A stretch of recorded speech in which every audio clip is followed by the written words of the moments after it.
Chapter 49-25. The young lady's skin was exceptionally fair. So even the slightest trace was extremely clear and visible. Is it Qinggu? The man's tone was slightly cold. Yiqing Luo held his big palm and shook her head. It's all right, it doesn't hurt. Dmo Xian's eyes were filled with a thin layer of coldness. How dare she lay her hands on you? The man's low and hoarse voice was like a sharp ice needle. Don't worry, she is after all the Overlord's woman, she will not be bullied in vain. Yiqing Luo cupped his face with both hands. She has already received her punishment. Her long and narrow eyes curved as she playfully blinked, and, I can confirm, the power behind her is indeed very mysterious. Dmo Xian's emotions had not yet calmed down. Yiqing Luo could only appease him first. After appeasing Dmo Xian's anger, she then concisely told Dmo Xian about her conversation with Qinggu. Dmo Xian's slender fingers gently stroked the mark on the young lady's neck, his eyes filled with heartache. Yiqing Luo smiled. It really doesn't hurt, she was worried about you, so she didn't dare to be ruthless. There will be no next time. Dmo Xian's voice was hoarse. No matter where I go, I will tie you up and bring you along. Yiqing Luo's pink lips pouted. All right. The man slightly lowered his eyelids, his tone was somewhat gloomy. Even under my eyelids, she could hurt you. This is not your fault, you have protected me very well. Yiqing Luo patted the man's back and changed the topic. What did you say to grandfather? Since he can bring me the pastries made by Granny Feng, does that mean grandfather agrees for us to be together? Dmo Xian gently pulled her into his arms, his slender and strong arms, tightly wrapped around her waist. He asked us, when are we planning to get married? Yiqing Luo quietly and obediently nestled in his arms. Her curved charming eyes were filled with dependence and tranquility. Grandfather is afraid that someone would snatch away his precious granddaughter. How did you do it, to make him acknowledge you? He even took the initiative to ask when you are going to marry me. Dmo Xian's voice was clear. I told him, I am willing to marry into his family. Yiqing Luo. She might have heard it wrongly. Listen to it again. I'm willing to marry into your family. The man unconditionally satisfied her request. Yiqing Luo. Are you crazy? Marry into his family. He was the great Dizun. He actually wanted to marry into her family. Wasn't this too damaging to his demeanor as a big shot? This was a little too much. I'm serious. Dmo Xian lowered his eyes and looked into the girl's eyes. His obsidian eyes were filled with sincerity. As long as I can be with you, that's enough. Yiqing Luo's heart was like a colorful firework, exploding with a loud bang. Her porcelain white face was dyed crimson. Her enchanting eyes were filled with deep affection and seemed to contain endless gentleness. She curled her pink lips and stared at the man's obsidian eyes. She said word by word, Ah Xian, I love you. There was only one sentence left in Yiqing Luo's mind, love him, accompany him, unwavering. Yiqing Luo's arrival. She had directly replaced Qing Ji's position. Now the one accompanying Dmo Xian to rummage through the ancient books in the study was Yiqing Luo. But perhaps Qinggu was poisoned and didn't have the energy to run in front of the both of them. No one sent any meals to the both of them. But Dmo Xian was around. As for the food, there was no need to worry about it. Time passed. A day had passed. Qinggu had yet to appear. Yiqing Luo admired this woman's ability to endure pain. Seventh Miss who likes trash, Overlord, please be gentler with your love. Seventh Miss who likes trash, Overlord, please be gentler with your love. Chapter 49-26. She moved her hand. Naturally she knew how strong the poison was. Qinggu first felt weak and dizzy, but her consciousness was extremely clear. Following that, she clearly felt a piercing pain in her body as if it was being pricked by needles. What kind of experience was it to be powerless and in so much pain that she couldn't even move? Just ask Qing Gu and you will know. Anyway, Yi Qing Luo expressed that she absolutely couldn't take it. Originally she thought that Qing Gu would probably endure for 4 to 6 hours before she couldn't wait any longer and ran over to look for her. Even if it wasn't to beg her for the antidote. Wouldn't it be to forcefully ask for the antidote? But Qing Gu seemed to have disappeared. There was no sign of her at all. Yi Qing Luo put down the ancient book in her hand, her long and narrow eyes raised as she looked at the man opposite her with a smile. The black-haired man had a head full of black hair that was as thick as the finest ink. It was unbound and scattered over his shoulders like a piece of silk that was spread out, black, shiny, and soft. His slender jade-like fingers were holding a book. The man quietened down, his entire person looked slightly lazy, but cold and noble. Yi Qing Luo's mind, suddenly a sentence popped out, a man like jade, unparalleled in the world. Yi Qing Luo's eyes were sparkling, her gaze was almost glued to him. This burning gaze made the man who was looking at the ancient book slightly raise his eyes and meet her sparkling eyes. In the young lady's eyes, there was a touch of amazement because of his face. The man's peerless face revealed an even more bewitching evil smile. What's the matter? A low and mellow the ending rose like a feather, floating on the heartstrings. Yi Qing Luo blinked her long curly eyelashes, her charming eyes rippling like a pool of spring water as she smiled and raised her eyebrows. She didn't speak. But the man could tell what she was trying to express at one glance. He put down the book in his hand, bored. Yi Qing Luo nodded her little head. I'll accompany you. Dmo Xian pushed the table full of ancient books aside, stretched out his hand and held the young lady's hand. Yi Qing Luo shook her little head.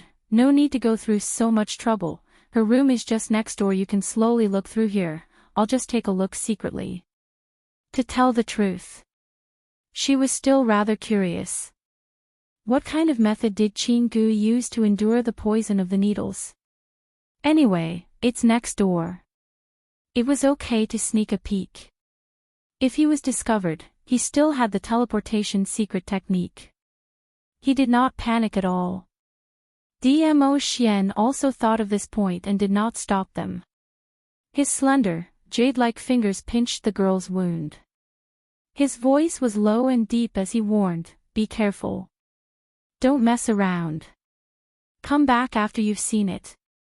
Call me if there's any danger. Yi Qing Luo's eyes curved into crescents as she nodded her head like a chicken pecking at rice. All right, my dear, no problem, my dear, I will obey Xian's orders. Don't say that you know and then forget. The man pinched her face again. If you're not back in an hour, I'll pick you up. Yi Qing Luo was pinched in pain as her little hand hugged his big palm. She stared at him while muttering indistinctly with grievance, you look like you're worried about your own daughter's father. Who asked you to be so naughty? Dmo Xian poked her forehead, don't run around, if you let me know that you've left my sensing range, in future, I'll really tie you up. Under his repeated assurance, Yi Qing Luo walked out of the study room. Qing Gu specially placed the study room not far from her own bedroom. She could reach it in just a few steps. Waist 7th young miss, Overlord, please be gentler with your love. Waist 7th young miss, Overlord, please be gentler with your love. Chapter 49-27. Yi Qing Luo looked at the distance between the both of them as she clicked her tongue. Tsk Sima Zhao's intentions were known to everyone. But unfortunately her Xian didn't fall for this trick. Yi Qing Luo's pink lips rose as her vision surveyed the surroundings. The Palace of Darkness base was built underground. Other than the Palace of Darkness disciples' side which was illuminated by the luminous pearls. This place, which was known as the forbidden grounds of the base, was in complete darkness. Only Qing Ji's room projected a faint glow from the luminous pearls. Yi Qing Luo thought for a moment. She didn't go over from the main entrance. Instead, her figure flashed as she hid herself in the darkness and silently bypassed the front door and climbed towards the back of the room. According to the design here, the room in front was the bedroom's front hall. The inner hall was the resting place. Yi Qing Luo went one round, and through the closed window, she was able to determine the position of Qing Ji's inner hall. She just leaned over. She saw the luminous pearls on the window projecting a few elongated figures. Yi Qing Luo immediately stuck to the wall to prevent her own shadow from being seen by the people inside. "Princess, bear with it." An old voice, which was intentionally suppressed, was heard from inside the room. She could faintly hear Qing Ji's suppressed moans. Then, after a while, that moan seemed to be unable to be suppressed. It turned into a painful scream. Just a cry. But very quickly it was blocked by something. "Quick! Hold the princess down," that old voice anxiously commanded. The shadows in the room swayed as the footsteps were messy. Yi Qing Luo listened, and there were about 4 to 5 people inside, and all of them had extraordinary abilities. The room was in a mess. After some time, that painful moan started to slow down. "Grand Warlock, can the poison in Princess's body be cured?" The person who asked was an extremely young-sounding lady. The old voice sounded tense, as though he was unwilling and helpless. "I've tried my best." "Who is it that dares to poison the princess?" Another man gnashed his teeth in anger. The old man, who was addressed as Grand Warlock, spoke in a deep tone. "If you want to cure Princess, you can only let Princess tell us who the person is, and we will ask for the antidote." "But the princess doesn't want to say anything. I know who it is." A cold male voice rang out. That distance made Yi Qing Luo jump in shock.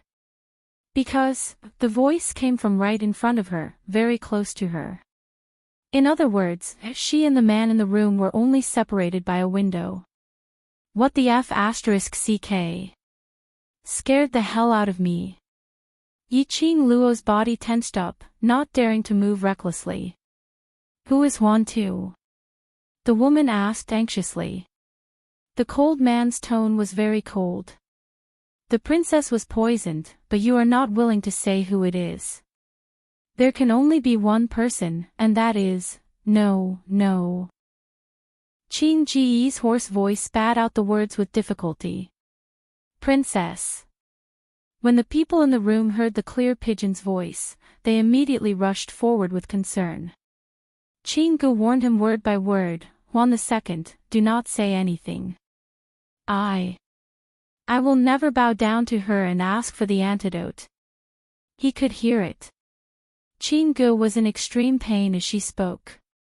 "Your Highness, your body cannot be delayed any longer." The Grand Warlock's tone was a little anxious. "If you drag on any longer, the poison will spread throughout your entire body. I'm afraid.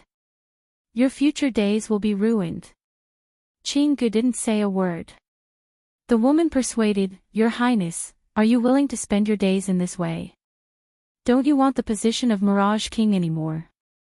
Trash 7th Young Mistress, Lord Dizun, please be gentler with your love.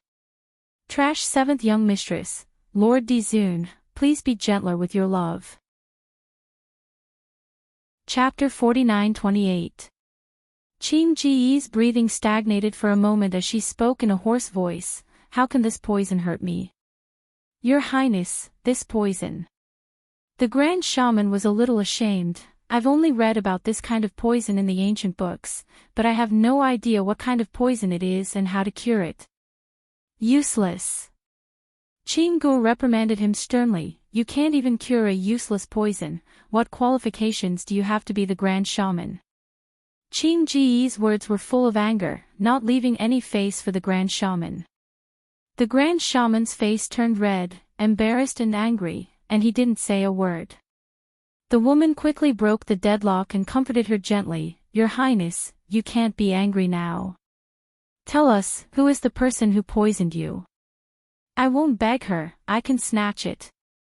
The woman was Qing Ji's personal maid, Huan Luo, and she could tell that Qing Gu was feeling awkward at this moment.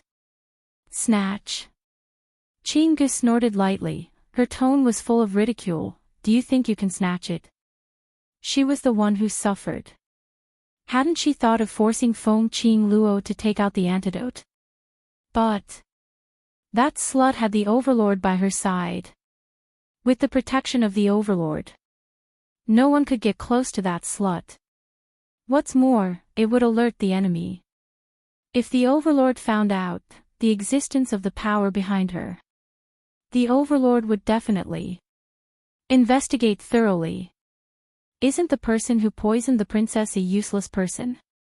Huan Luo was puzzled. Useless person. In front of the window, the man who was addressed as Huan San spoke indifferently. Which useless person do you think can make the princess suffer? Huan Luo. It seemed like there wasn't anyone. Their clan's princess was one of the strongest among them. She was the hope of their clan. To be able to make the princess become like this. How could he be a useless person? Huan San. Qing Gu shouted angrily. Huan San turned his head away and didn't say a word. He turned his head. Huan San's gaze was directed towards the direction of the window. Under the bright light of the luminous pearl, he could vaguely see a black shadow moving outside the window. Huan San's expression froze as he shouted, "Who is it?" He suddenly made a move, slapped open the tightly shut window, and flew out. Huan 3, what's wrong? Who? Who's outside? The expressions of the people in the room changed greatly when they saw Huan 3's movements. They all cautiously rushed out. Outside the window, under the illumination of the luminous pearl, there was no sound. It was a deathly stillness. There was no one around. There was no sign of life either. They chased after him. He looked around. Huan 3, didn't you find someone?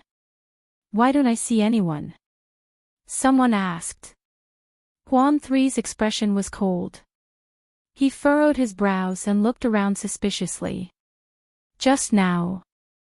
I clearly saw, if there's someone, how can he escape our senses? Aren't you being too sensitive? Huan 3 pursed his lips and carefully sensed for a moment before saying, perhaps. They slowly returned to the house. Right then. Standing on top of the wall, Yiqing Luo, who was using the lush trees as cover, was shivering. She didn't expect that person called Huan 3 to be so sensitive. He immediately discovered her existence. Luckily, she had the secret art of teleportation. She teleported to the top of the wall in minutes. Trash 7th young mistress, Lord Dizun, please be gentler with your love. Trash 7th young mistress, Lord Dizun, please be gentler with your love. Chapter 49-29. She retracted all of her aura. Even her breathing was extremely careful. Those people didn't discover her. She who was hiding in the dark.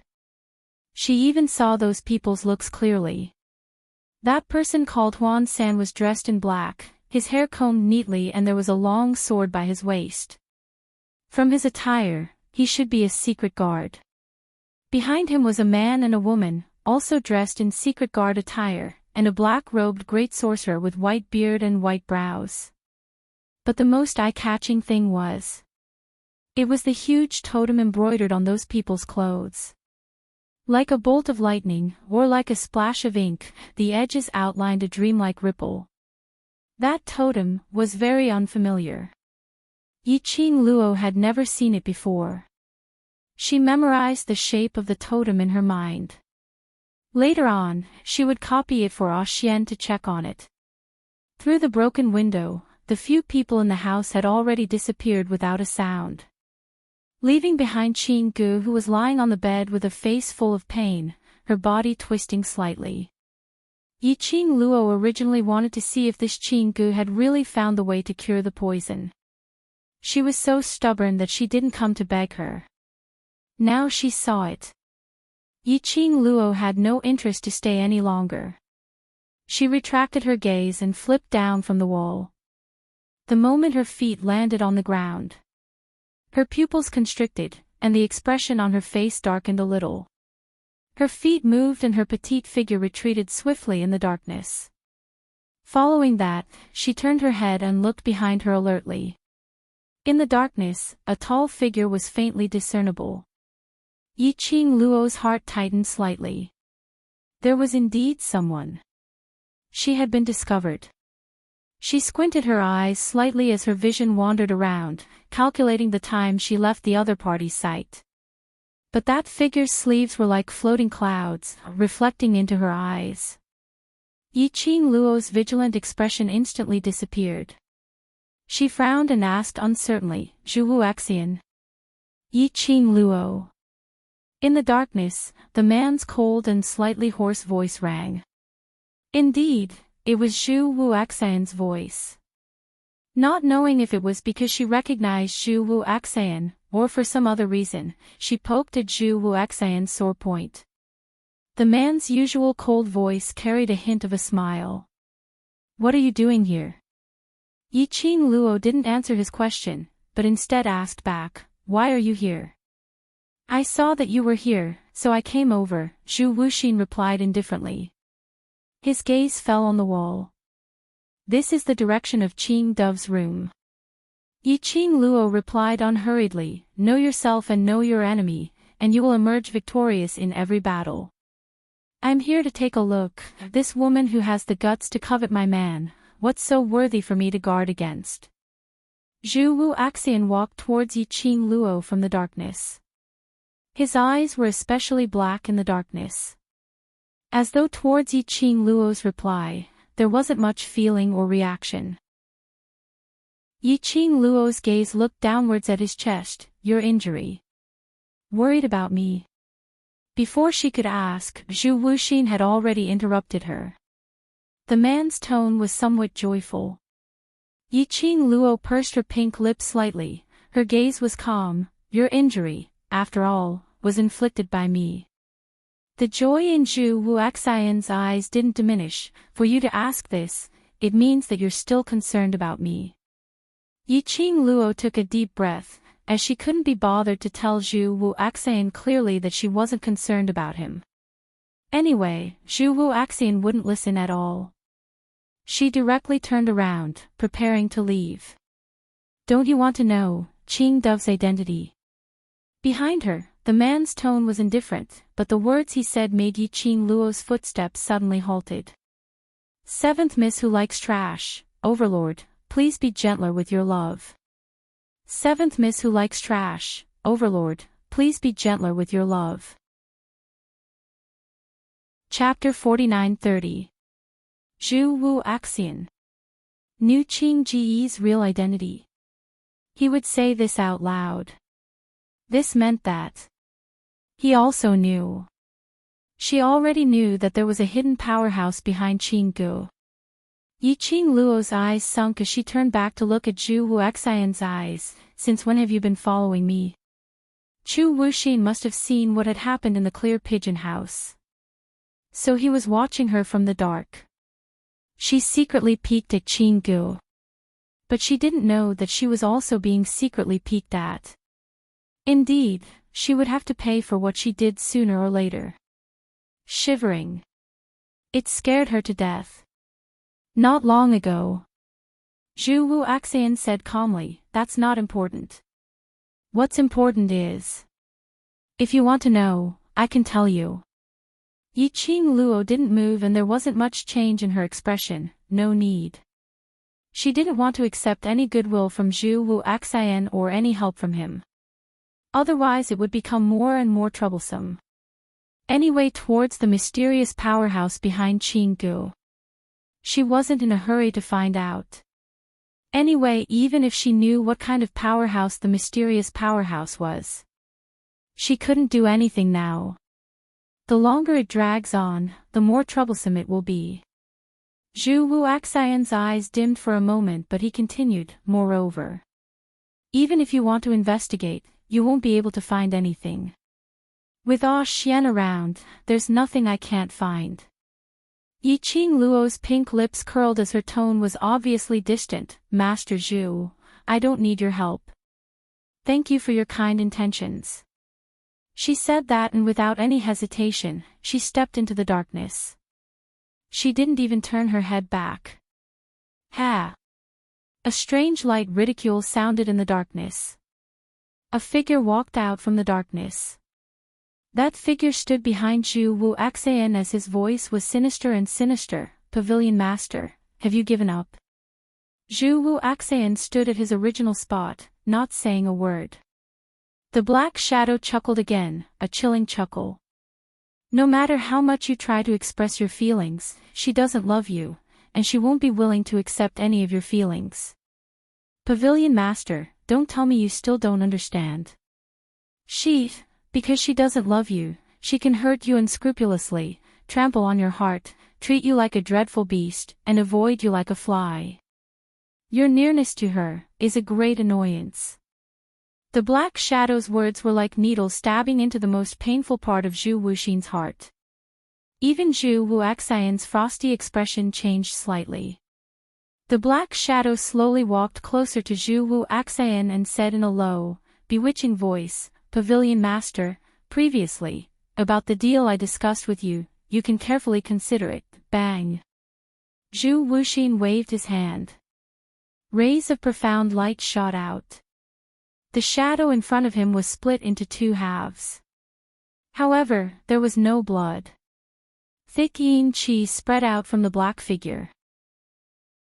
The voice of the black shadow that had been split into two continued, Pavilion Master, I'll wait for you, to change your mind. His words fell. The two halves of the body turned into dust and dissipated into the air like ashes.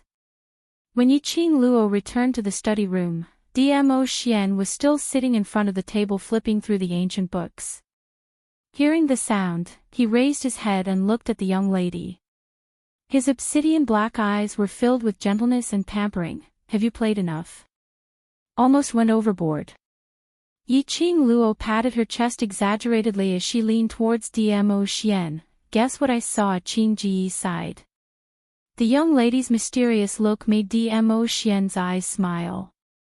He stretched out his hand and embraced the young lady. His smile instantly congealed on his face. His expression also sunk slightly. Seventh Miss who likes trash, Overlord, please be gentler with your love. Seventh Miss who likes trash, Overlord, please be gentler with my love. Chapter 49-31. His hand pressed on the young lady's shoulder as his deep inky eyes squinted slightly. Who did you meet earlier? Yiqing Luo was about to tell Dmo Xian about what she heard outside Qing Ji's room. Being questioned by Dmo Xian, she instantly swallowed back the words that were about to come out. The man's gaze was deep like a deep pool, unable to see the bottom. Who did she meet? Who could she meet? She just went to Qing Ji's place for a stroll and then, Yiqing Luo's eyes widened. Zhu Wuxian. It's indeed him. Dmo Xian's eyes flashed past a sliver of displeasure. Yiqing Luo lowered her head as she looked at herself. What's the matter? How would Xian know that she and Zhu Wuxian had just met? Dmo Xian didn't answer her question as he stretched out his hand and pulled her into his embrace. His chin was pressed against her head. The man's mellow voice floated down. I really need to tie you to my side. Yiqing Luo. Wait a minute, what on earth had happened? What did she do? Dmo Xian had no intention to answer this question. Yiqing Luo could roughly guess. Just now, Zhu Wuxian must have done something to her body, or purposely stained her body with his scent. Which was why Dmo Xian's expression suddenly changed. Yiqing Luo allowed Dmo Xian to disperse the remaining Zhu Wuxian scent on her body like a childish boy. She then opened her mouth. Sir, are you satisfied? If you're not satisfied, what are you going to do? Dmo Xian lowered his eyes as his deep gaze congealed on her. Yiqing Luo's long eyelashes fluttered as she blinked. Following that, she gave a sweet and innocent smile. If you're not satisfied, there's nothing I can do. The core values of socialism don't allow it, so you can only make do and be satisfied. Dmo Xian. What fucking make do and be satisfied? Alright. He made do. I was outside Qing Ji's room when I saw those forces behind her. Yiqing Luo told Dmo Xian everything she heard at Qing Ji's place. After that, she pushed Dmo Xian's arm away and walked straight to another neat desk. She spread out a piece of paper in front of her and picked up a pen beside it. Following the shape in her mind, she copied the totem she saw on the clothes of the secret guards and the Grand Shaman, stroke by stroke. After about the time it takes for half an incense stick to burn. Yiqing Luo put down her pen. Look, have you seen this force before? The totem which Yiqing Luo had drawn was exactly the same as the totem which Yiqing Luo had seen. Dmo Xian scrutinized it for a moment and frowned slightly. No. This totem was very unfamiliar. Ask the Imperial Palace's side to investigate secretly. If they're able to find out that powerhouse, there's a possibility that we can make use of it. Yiqing Luo narrowed her eyes slightly. The goal of the Palace of Darkness. It was for the tomb of the Divine Emperor. The reason why Qing Gu was in the gloomy palace. It was also for the tomb of the Divine Emperor. In the end, the two forces would stand on opposite sides. If he could make good use of it, there might be a chance to get rid of these two forces. That's right, Xian, Zhu Wu Axian said. He knows the powerhouse behind Qing Gu. What kind of powerhouse is it? Yiqing Luo suddenly recalled what Zhu Wu Axian said earlier. Dmo Xian's fingertips moved as he locked her chin. What he knows is his own matter. You're not allowed to ask him. I just know that a big vinegar jar like you would get jealous. Yiqing Luo pushed his hand away, so I directly rejected him. Chapter 49-32. Dmo Xian's thin lips curled into a smile as he rubbed her head. Be good. Yiqing Luo. Be good your head. You're such a bad vinegar jar. But to ridicule. Yiqing Luo didn't say it out. She adjusted her tone and said, even you haven't seen this powerhouse's totem, but Zhu Wu Axian would know. There's a possibility that he might be related to that powerhouse. Zhu Wu Axian, this person. In her past memories, she only remembered that Zhu Wu Axian's identity was very mysterious. Later on in Death God Castle, when she met Zhu Wu Axian, she only thought that Zhu Wu Axian was just Death God Castle's castle lord. But later on she discovered, Zhu Wu Axian was not only Death God Castle's castle lord. And the so-called Death God Castle was not as simple as what it looked on the surface. Otherwise, the ghost robbers would not have been imprisoned in Death God Castle for so many years. Later on, when they arrived at the upper realm, Zhu Wu Axian transformed into the Red Clear Pavilion's Pavilion Lord. The Red Clear Pavilion that was famous in the upper realm and even in the God realm.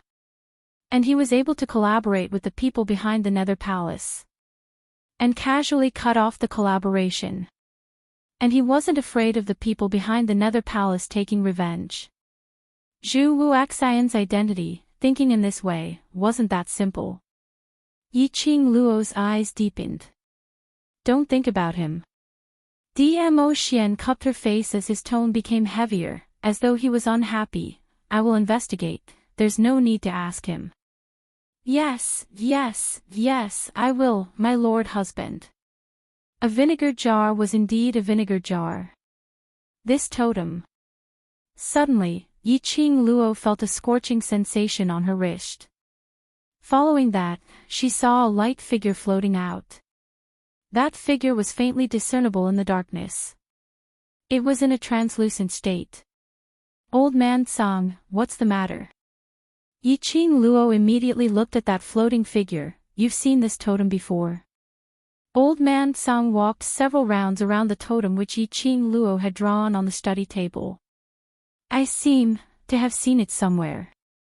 Old man Song recalled with difficulty, but it's been too long, I really can't recall where I've seen it before.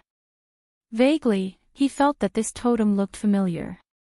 However, if he thought about it carefully, he would be stuck. Yes, before you became the guardian spirit of the Azure Dew bracelet, did you see it? Yi Qing Luo probed.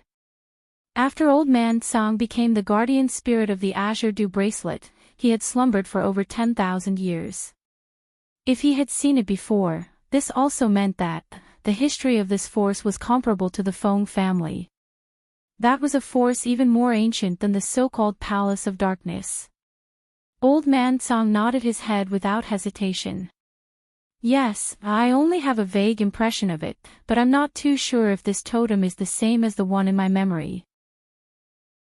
Now, I can only wait for the Imperial Palace to investigate and see if there is any news. With the clue provided by Old Man Song, a lot of time was saved. Old Man Song wanted to say something.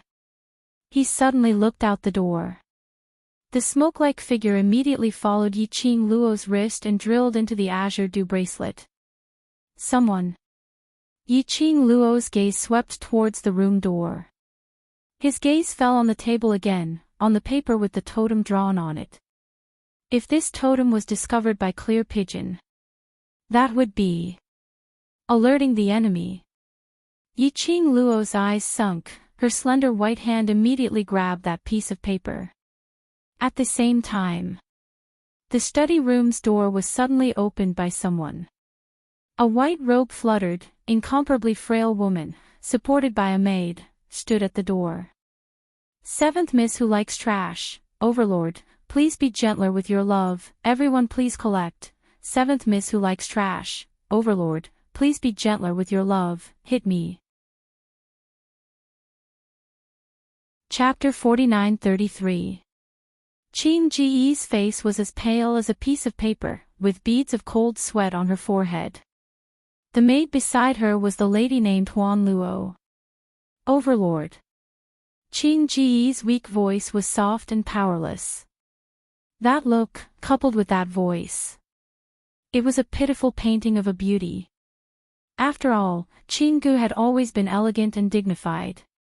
Suddenly becoming so weak, it made one feel sorry for her. The contrast was enough to stir one's heart. But Qing Ji's bellyful of words were stuck in her throat. When Wan's frail face froze in that instant. The scene in the study room. All her plans had been disrupted. Inside the study room, the young lady in a fiery red dress had one arm around the man's neck. The other hand was placed on Dmo Xian's chest. Their posture was intimate. At this moment, both of them simultaneously turned their gazes toward the door. Tacit understanding. Warmth. Qing Ji's body was on the verge of collapse. The sharp pain in her body that felt like it was being pierced by needles was even more unbearable. And Yi Qing Luo heaved a sigh of relief when she lowered her eyes. Just at the moment when the door was pushed open. She had coincidentally stuffed that piece of paper with the totem into Dmo Xian's arms. Scared the hell out of her. She was almost discovered by Qing Gu. Luckily, she was quick-witted and had quick reflexes. But she just wanted to hide that piece of paper. It seemed that Qing Gu had misunderstood. Yi Qing Luo tilted her head, her eyes were filled with a faint smile. Miss Qing Gu, what's the matter? Qing Ji's gaze was stuck on Dmo Xian. Suddenly she heard Yi Qing Luo's voice. Her gaze tightened as her sharp gaze stared fiercely at Yi Qing Luo, Feng Qing Luo. Yi Qing Luo blinked her eyes and pretended to be scared as she buried her head into Dmo Xian's arms. Why did you suddenly shout at me? Don't you know the reason why I am here? Qing Ji's voice was slightly sharp, her jade fingers clasped Huan Luo's arm tightly as she gritted her teeth. She hated it the most. It was Feng Qing Luo who deliberately pretended to be innocent and pure. Pretentious. Simply disgusting. Feng Qing Luo, that slut, used this kind of pretentious look to deceive the overlord. Yi Qing Luo stuck her head out and dragged out the last syllable before blinking her eyes innocently. I don't know, so why did Miss Qing come looking for me? You. Qing gasped and glared at Yi Qing Luo. Hand over the antidote. Yi Qing Luo tilted her head, her long and narrow eyes raised slightly. What antidote? What are you talking about? Don't play dumb.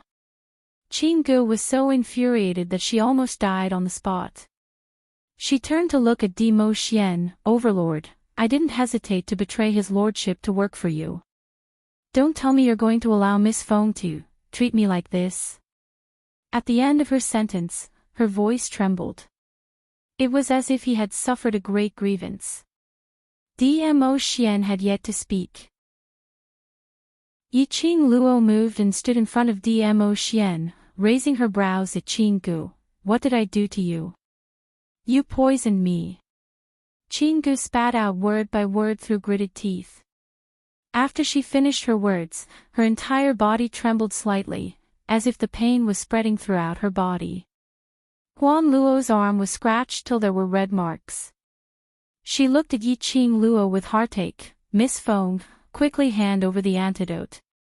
Ever since you came here, my miss has never treated you unfairly. Don't you have a conscience for treating her like this? Yi Qing Luo. Oh, no. But her mouth was very direct, denying thrice. I didn't, I'm not, don't talk nonsense. Seventh miss who likes trash, overlord, please be gentler with your love. Seventh miss who likes trash, overlord, please be gentler with your love. Chapter 49-34. She put on a serious look. You said I poisoned you, show me the evidence.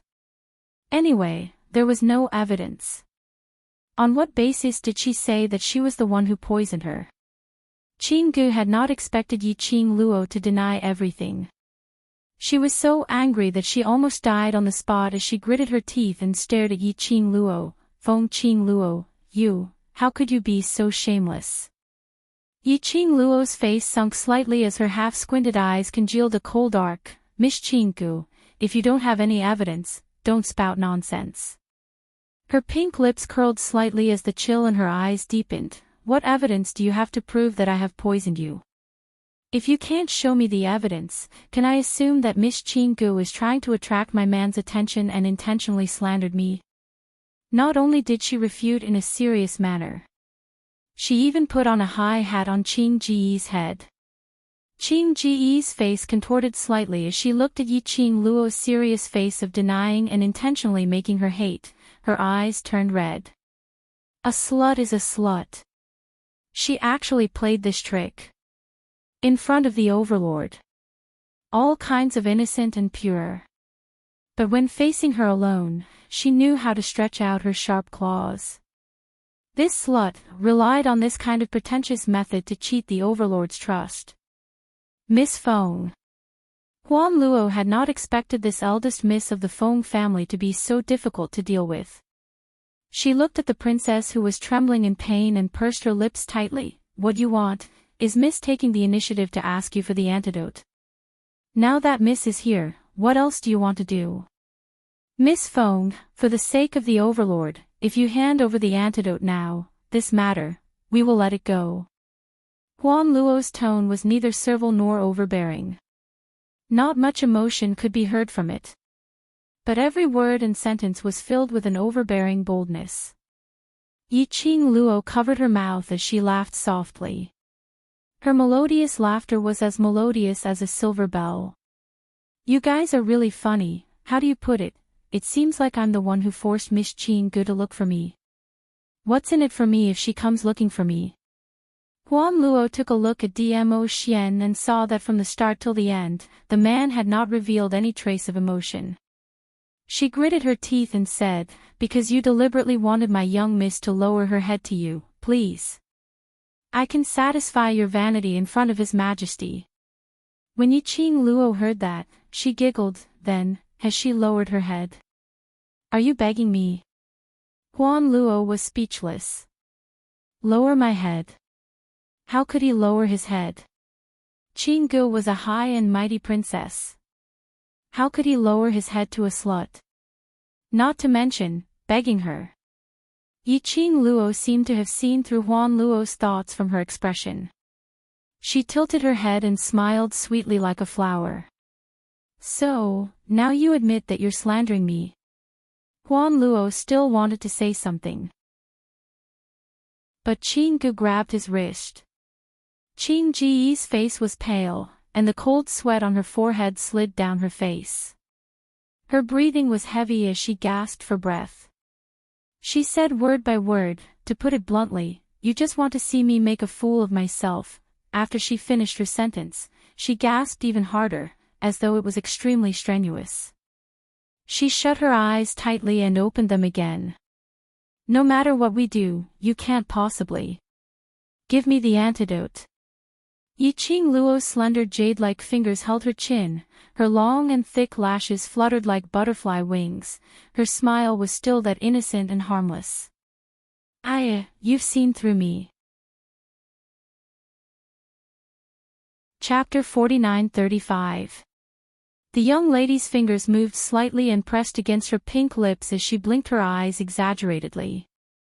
You finally admit it. Qing Ji's eyes widened as she stared at Yi Qing Luo. You admit that you did it on purpose. Yi Qing Luo tilted her head as her silky black hair slid down her porcelain-like delicate little face, making her look even more mischievous and adorable. What can you do even if I admit it? Her fingertips caressed her chin as she smiled innocently. So, you want to lower your head to me and beg me to give you the antidote? That obvious mocking tone sounded as if she was teasing a pet. Qing Ji's face, which was already pale from the pain, became even paler. She widened her eyes as anger surged in her eyes. Don't even think about it. Oh. Yi Qing Luo shrugged nonchalantly. Then you can turn around and leave now.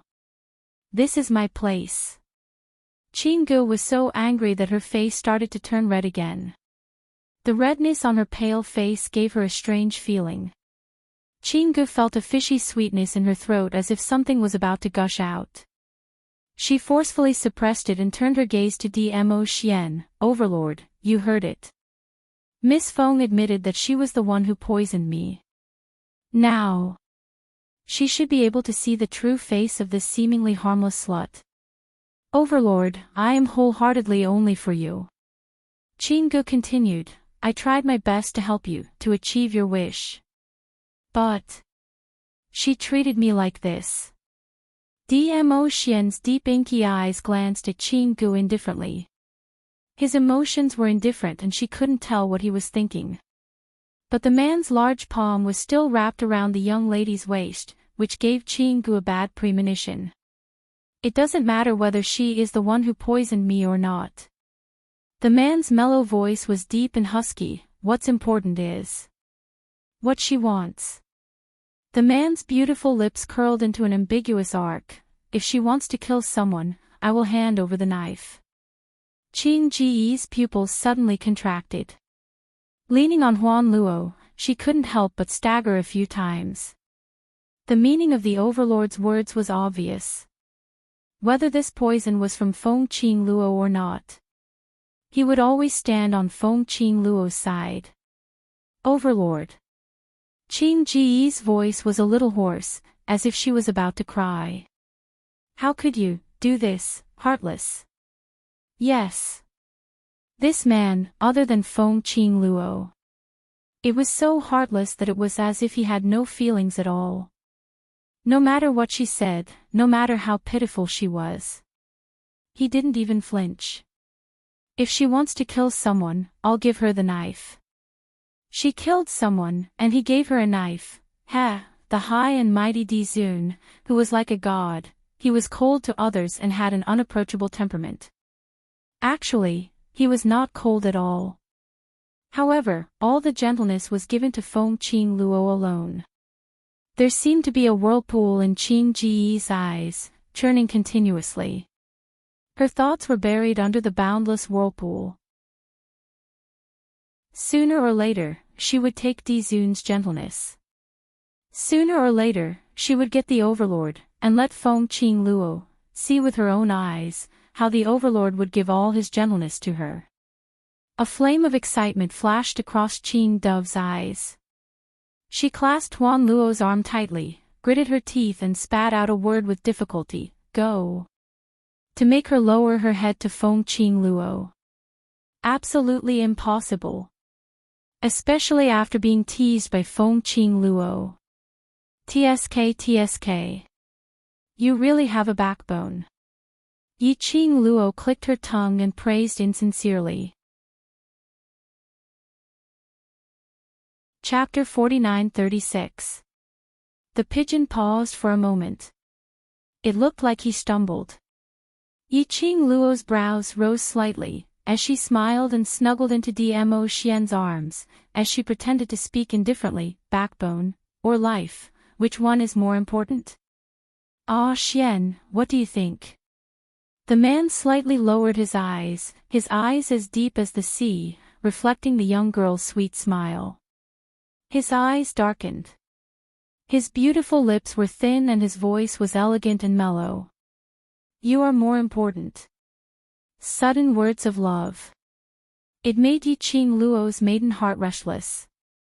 Her little hand clutched onto his lapel as she raised her head to glare at Dmo Xian coquettishly. I'm being serious here. What I said was very serious. Dmo Xian's eyes were smiling. Ah. Critical strike. My health bar is empty. Her Ah Xian was becoming more and more flirtatious. Don't you know that this is a critical period? Remember the core values of socialism. How could he say such sweet nothings to her? Be careful not to be locked in a small black room. Yi Qingluo clutched her thumping heart as she couldn't hold it in any longer. Right then. Qinggu, who had yet to leave, heard the man's gentle and doting voice, saying words of love that she had never heard before. His body felt like it was being pricked by needles. The stab became even more painful. She clutched her clothes tightly. His qi and blood surged.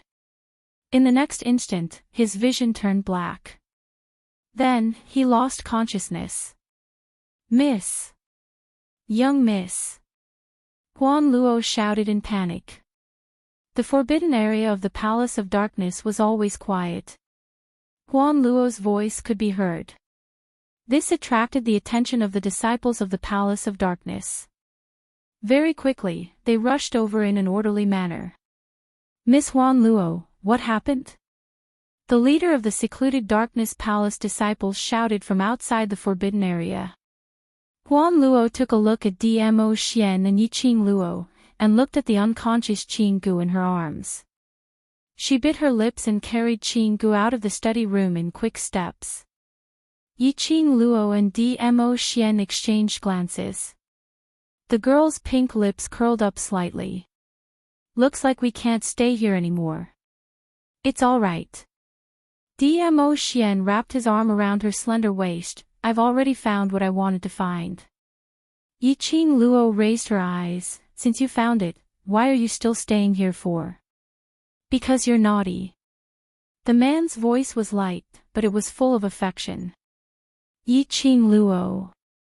All right, she couldn't refute. It turned out that he was interested in the power behind Qinggu because of her. So he stayed and let her satisfy her curiosity before seeing if she wanted to leave the base of the Palace of Darkness. Yi Qingluo's arms circled around his neck. Then shall we leave now? If you don't want to leave, you can stay. He had a way to let her stay in this base safe and sound. Yi Qingluo tilted her head and looked past the door of the study, at the door of Qing Ji's room not too far away. If I were to leave, there's a possibility that she might die from the poison, clear pigeon poison outbreak. Would the power behind her let her off so easily? It felt like there would be a lot of trouble in the future. It's all right. Dmo Xian bowed slightly, his thin lips spitting out words, I can protect you. Don't worry about anything, as long as you wish for it, I will definitely protect you. Yi Qing Luo. Critical hit. Blood gauge, 99999. Outside the courtyard, those orderly footsteps had already entered the forbidden grounds. Apparently, they had received Huan Luo's orders. Huan Luo was planning to expose their whereabouts. Yi Qing Luo passed her body weight over to Dmo Xian.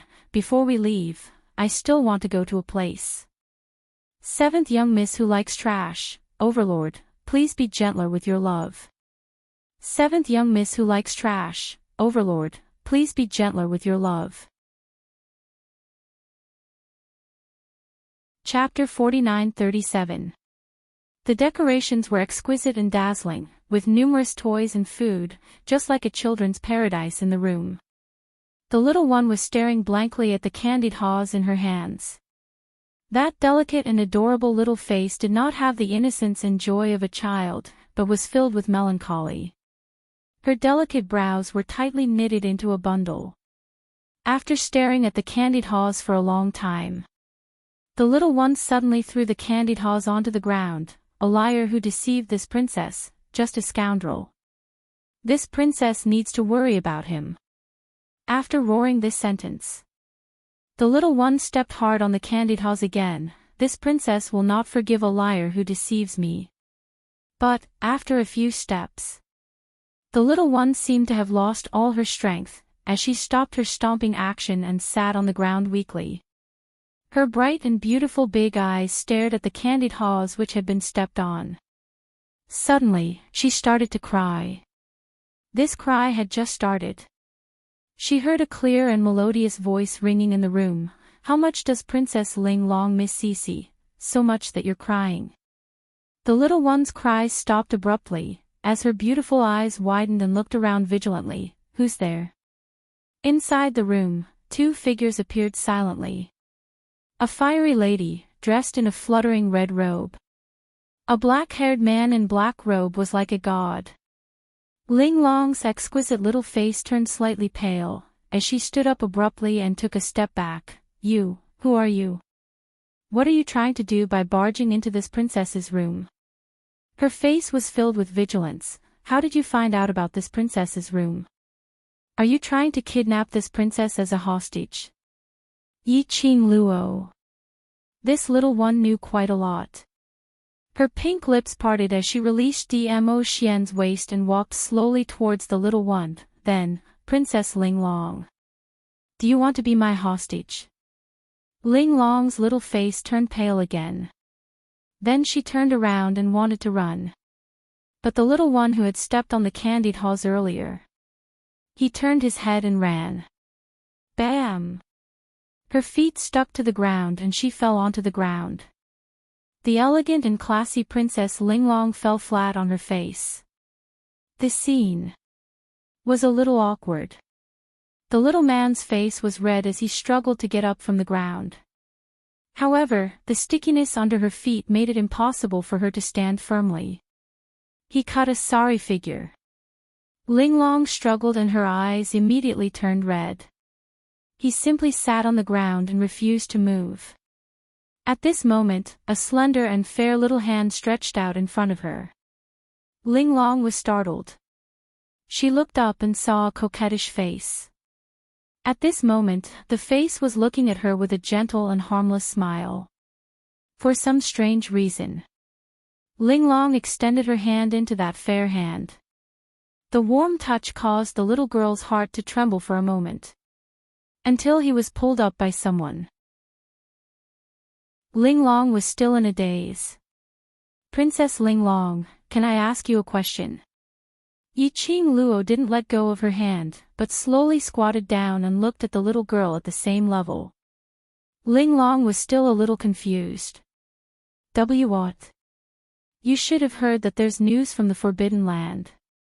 Yi Qing Luo's pink lips curled upwards as her brows were picturesque. if Fengxi is really caught, how do you want to deal with her?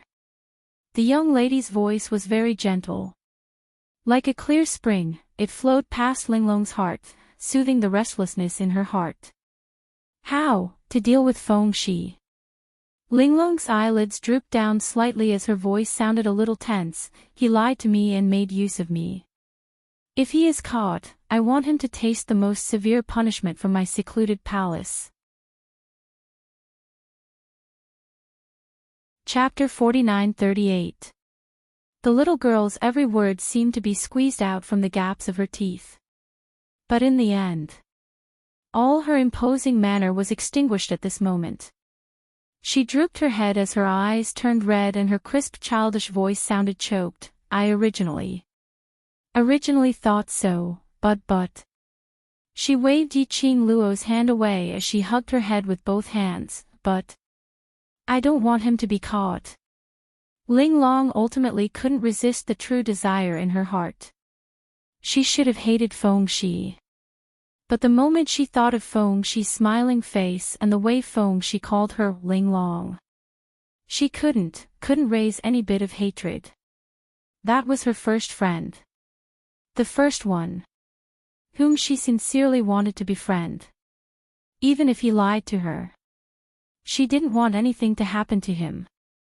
Linglong's reply made Yiqing Luo's smile deepened. Indeed, it was right for her to make this trip.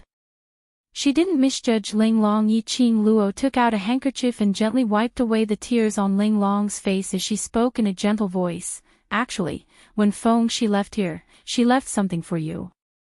Linglong blinked her eyes. What is it? Yiqing Luo stuffed the handkerchief into her palm and pointed to her bed. Linglong was slightly stunned as joy flashed past her eyes, but there was some uncertainty and hesitation. Yiqing Luo smiled and nodded at her. Linglong remained silent for a moment as she clenched the handkerchief in her hand tightly and walked towards the direction of the bed step by step. Under the pillow, she took out a piece of letter. Linglong took a look at Yiqing Luo as she opened the letter bit by bit. She read every word on the letter word by word. Yiqing Luo didn't rush her. After about the time it took for half a stick of incense to burn. Linglong then folded the letter neatly and raised her head to look at Yiqing Luo. You are Shao Qi. It wasn't a question but an affirmation.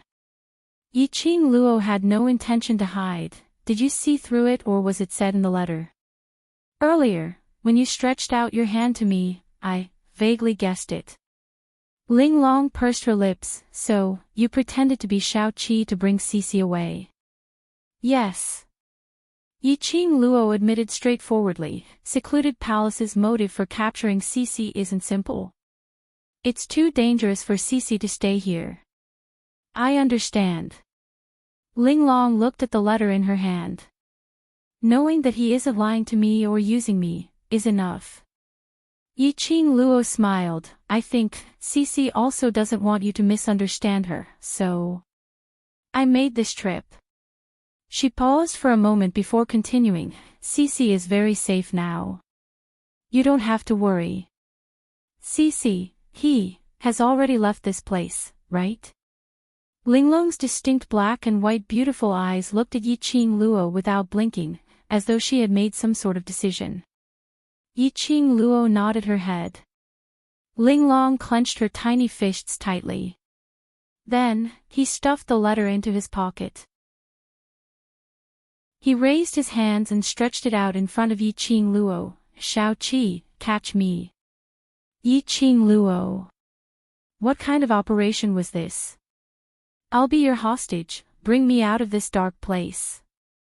Linglong stuffed her hands into Yiqing Luo's hands. Bring me to look for Cici. Hostage?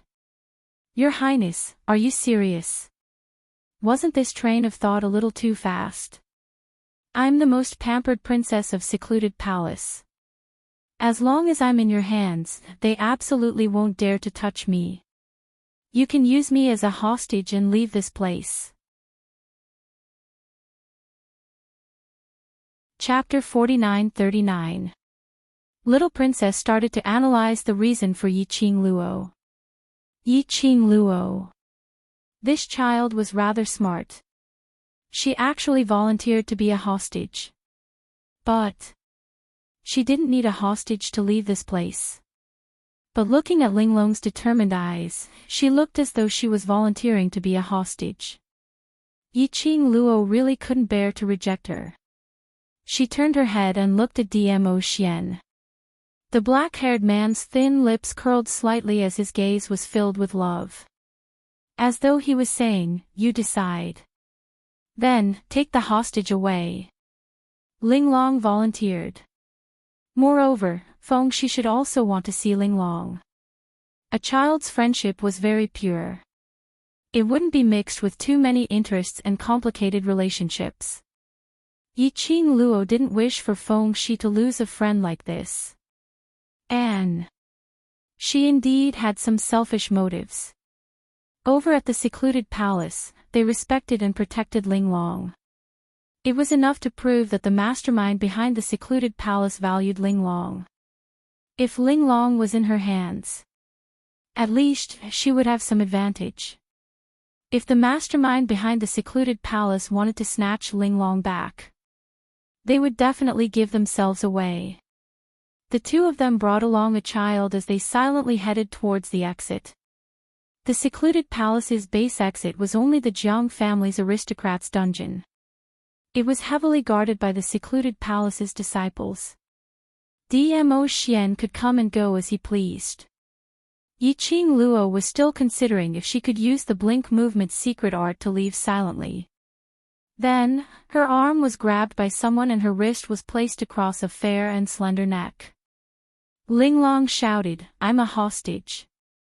None of you are allowed to move." Yi Qing Luo. This lass, was she really not a spy sent by the enemy?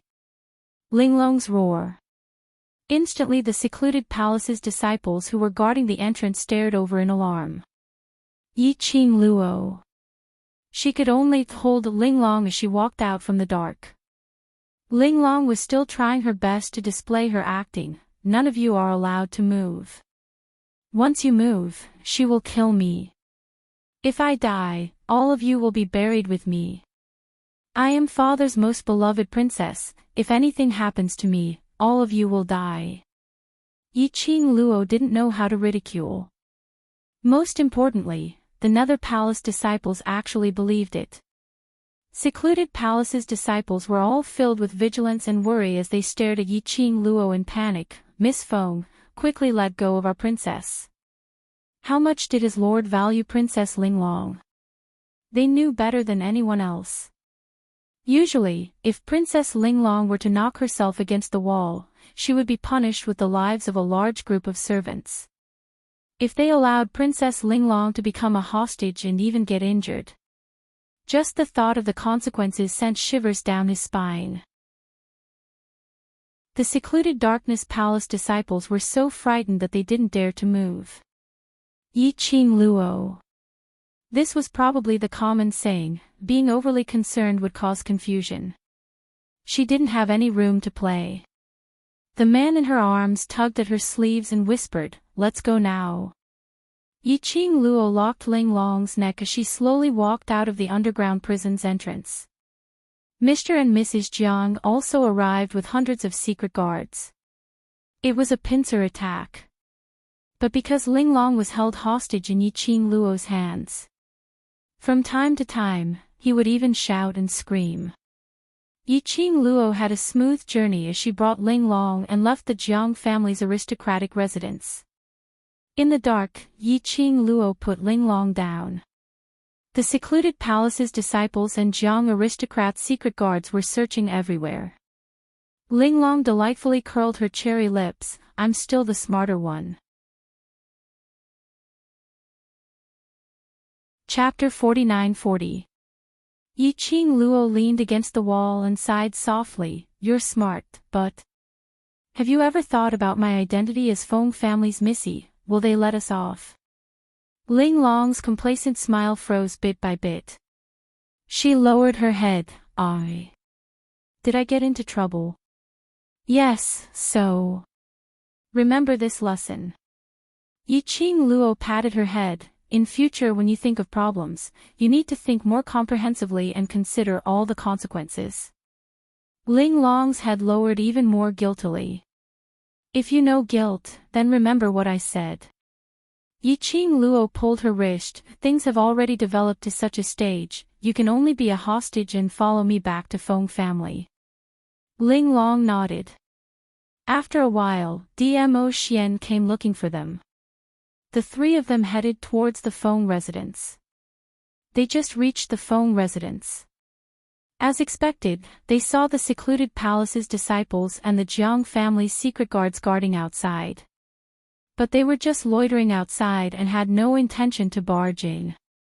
Yiqing Luo squinted her eyes slightly as she vaguely noticed that a wisp of profound glow was faintly discernible in the sky above the Feng residence. Is it an enchantment? Yiqing Luo asked. Dmo Xian nodded. It should be an enchantment conjured by maternal grandfather. Maternal grandfather. This man, he changed his words really smoothly.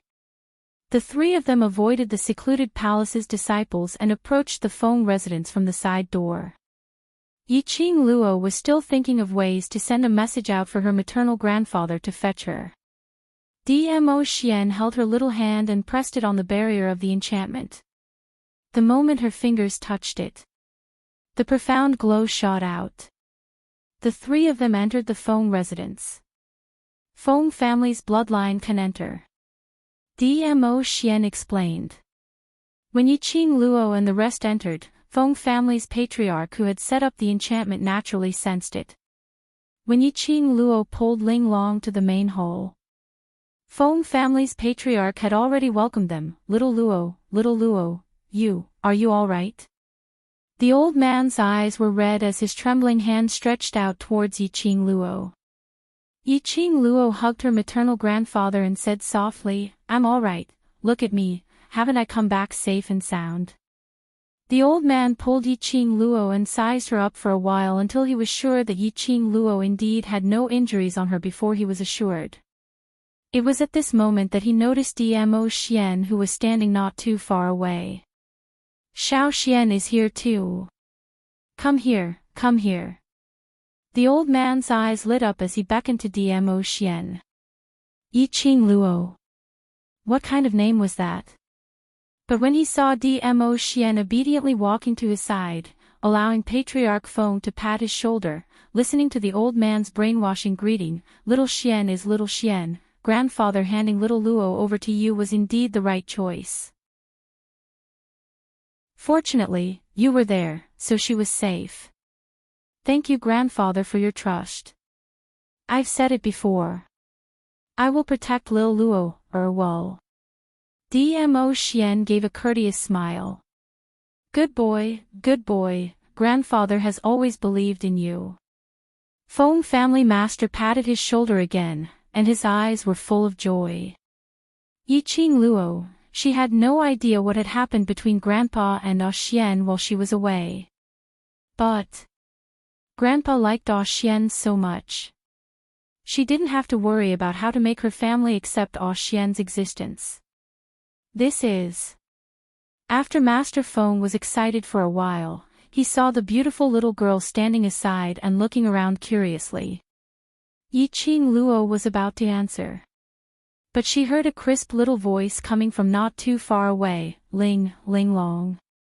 Seventh Miss who likes trash, Overlord, please be gentler with your love. Seventh Miss who likes trash, Overlord, please be gentler with your love. Chapter 49-41. A small figure ran towards Ling Long speedily. Ling Long, it's really you. Feng Shi grabbed Ling Long's hand with a face full of surprise. Ling Long's face was also filled with joy when he saw Feng Shi.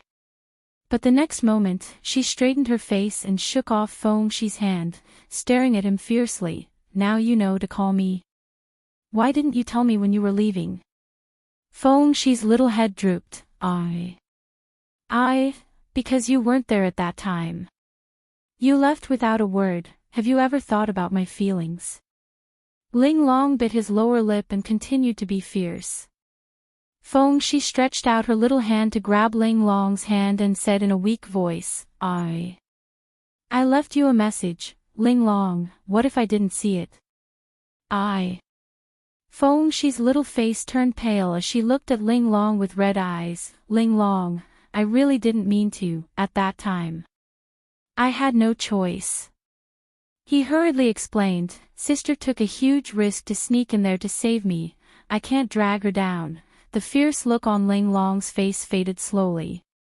She grabbed Feng Shi's hand hard. Next time, do you dare to leave me like this? Feng Shi was stunned and shook her head quickly. No, no. The two little ones looked at each other and smiled. Children's friendship was extremely pure. It wouldn't be mixed with any interest disputes. Although, their positions might not be the same. But, such a pure friendship, perhaps it could change a lot of things. This is. It was rare for Feng family's master to see his grandson like this. He looked like a real child. He stared at Ling Long with some doubts. Yiqing Luo held Feng family patriarch's arm and said with a smile, children should play with other children, let's not disturb them. She held Feng family patriarch's arm and looked at Granny Feng, keep an eye on them with the secret guards. When they entered the hall, Yiqing Luo then explained Ling Long's identity. Feng family patriarch's expression changed abruptly. What? The Princess of Abyss Palace. Why did you bring her here? Accompany Cici and be a hostage at the same time. Yiqing Luo paused for a moment and narrated the matter of secluded Darkness Palace and Jiang family's aristocrats colluding with each other, and now they were all gathered outside the Phoenix residence, ready to make trouble, in a concise and comprehensive manner. A few pieces of news came down one after another. Patriarch Feng was a little confused. When Dmo Xian sent Feng Shi back. Therefore, he only told him to set up a barrier to prevent anyone from kidnapping Feng Shi again. But he didn't expect things to develop to this point. Yiqing Luo supported Feng family's patriarch to sit down as she spoke with a solemn expression. Today's actions should have alerted the enemy. I'm afraid that secluded palace's side will take action soon. With how careful and cunning the Abyss Palace was, once the Abyss Palace took action, the Abyss Palace would definitely be destroyed. The entire God world would definitely suffer a huge blow. It's best to inform little Uncle Sai to be prepared. Yiqing Luo continued. The heavens of the God world were about to change, everything was as Yiqing Luo had predicted. The various aristocrats in the God realm had started to show signs of being divided. Towards the Feng family who had been in charge of the God realm for a long time, the various aristocrats had long accumulated a lot of resentment. If the Feng family's acting God Emperor was recognized by the Divine Phoenix and obtained the Divine Phoenix's inheritance, everyone could still accept it. Seventh Miss who likes trash, Overlord, please be gentler with your love. Seventh Miss who likes trash, Overlord, please be gentler with your love. Chapter 49-42.